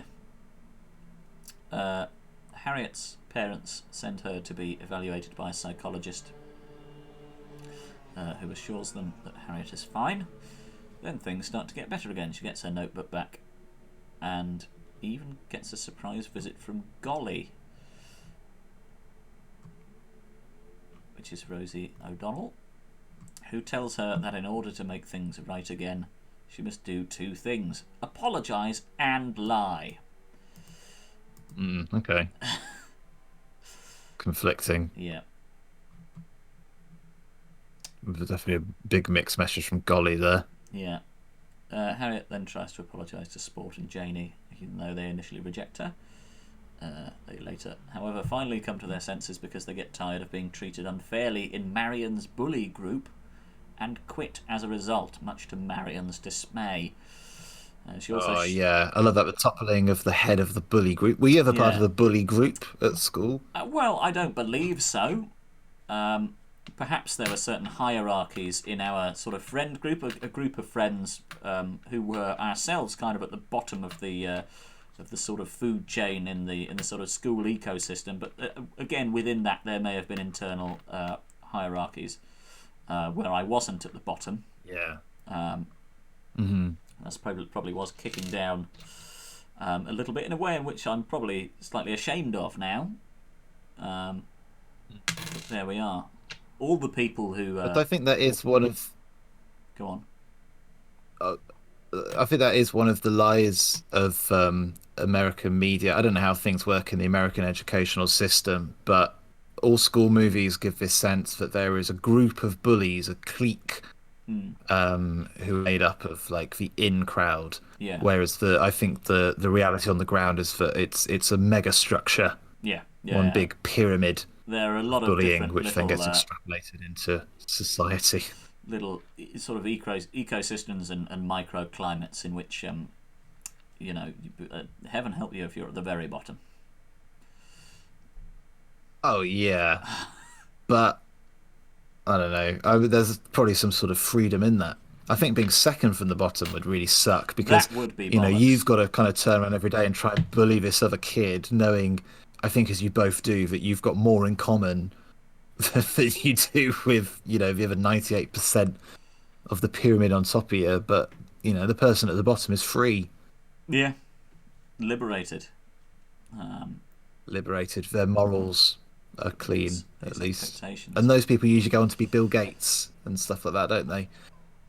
Because they're the only people that ever come out of school with the narrative of being able to say, I was bullied at school and I've overcome it. Yeah, absolutely.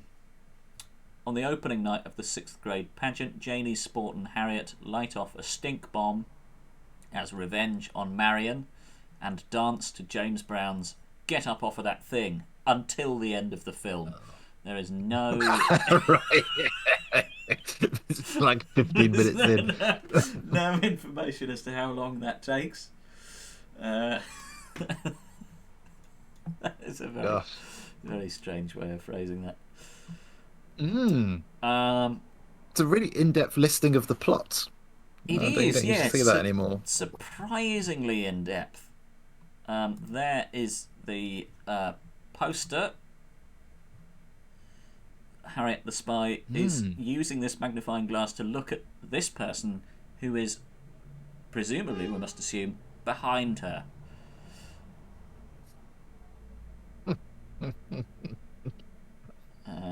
Yeah, it's a magnifying glass, isn't it? Yeah. It does. Is it? Yeah. That's confusing because it's a mirror. She doesn't need it unless she's conveying this person's location back to themselves. Yeah. It's confusing. Yeah.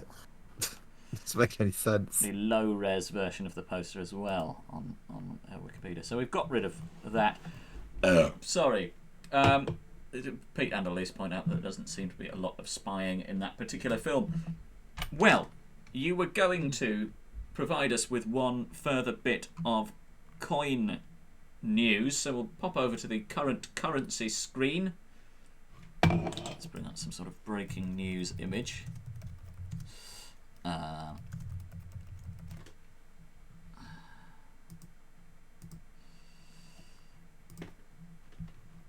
There we are. Zero. Yeah. Perfect. Well, let me know when There we you're go. ready to kick off. Go for it. Give us the news. So far on CoinStream, we have been mainly covering coins in certain parameters of shapes. They can have many sides, but ultimately they can form to the sort of platonic ideal of a circle. But I'm now happy to reveal that coins are not always objects of peace and serenity and uniform shapes, but also back in the day could have been a form of weaponry. And in fact, knife currency was a thing in ancient China. And Andy, if you want to give knife currency a Google here for our viewers. Good To lord! reveal, once upon a time, people used to trade in little knives. What the fuck? This has the caption, call a spade or a coin. Confusing caption. Doesn't have anything to do with what's going on. Say, can you see stories from the museum? Call a spade a spade or a coin. Money in many people's minds will make them think of two things: dollars and cents, or bills and coins. Yes. When people seek to buy something, they use bills, those bills and coins to equate to a certain amount of something valuable: $5, $20, or $4.45, the price of a tall pumpkin spice latte. Hello, Fall. Yeah, let's get that SEO up, maybe. Can I just say, this is written by the National Museum, American Museum for .si.edu. what was It's the National American Museum of History. It's the National Museum of American Museum of History. Yeah. And this is from Okay, the this is a badly written Bering Centre. article. Very Um, American centric. but what if that Mm. value was represented by something else? By something that looks like an everyday tool, like a phone, a pen, or a calculator. Ladies and gentlemen, I give you knife, spade, and bridge money. Knife money, 5th Oh, to okay. 1st Wow. century BCE, gift of Howard F. Bowker family. The first instance of a currency in ancient China was the cowrie shell, most likely brought back from the Japanese seas and modern-day Hong Kong area. During the Shang dynasty, around 1766 to 1154 BCE, it was not until the spring and autumn period, around 771 to 476 BCE, that metallic pieces of currency began to be used regularly. Some of the largest and most prevalent metallic pieces were pieces of knife, spade, and bridge money.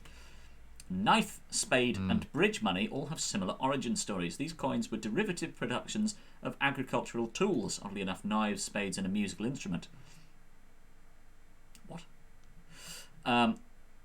That would have been bartered with in ancient China.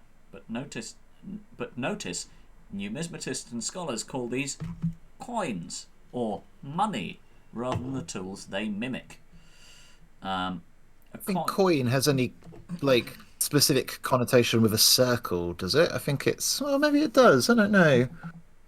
Well, Coin. a coin is a piece of I metal. should know because I did A coin is my whole dissertation on this kind of stuff. a But piece let's hear it. of metal that has been marked by an authority to denote its value, which is not necessarily the same as its base metallic value.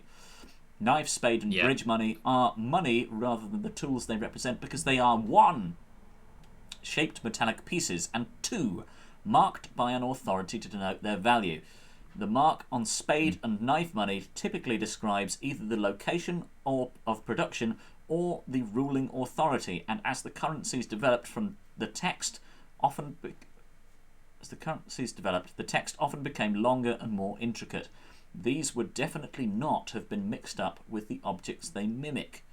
Imagine gardening with a quarter, or worse, a $20 coin. There's bridge money. Yeah, it's a Well, I mean, dumb thing to say, isn't you it? know, you wouldn't confuse that with a bridge. I don't think. Yeah, no. It seems unlikely. It's kind of it's a little bit I don't know for the American History They Museum to are- assume that the people using this currency couldn't have told the difference between the totem and what it represented is a little bit They are insulting. absolutely padding this out. Yeah. Dragon head money, and then we've got Fen coin. I mean, I have some Chinese coins here. I don't know if this is. What is it? Knife money. It's not knife money. No, I will be. Will be honest. Oh no, that's Hong Kong. That might be. This fella looks pretty happy. You can't see that on the screen at the moment, so let's just get coin cam up. There you go. Oh yeah! Wow, he's happy to be there. Yeah. That's great. Well, I mean, that was some real blockbuster coin news to wrap up the stream. Do you have anything that you... I think we should probably call it a day now because we've been going for a good long time.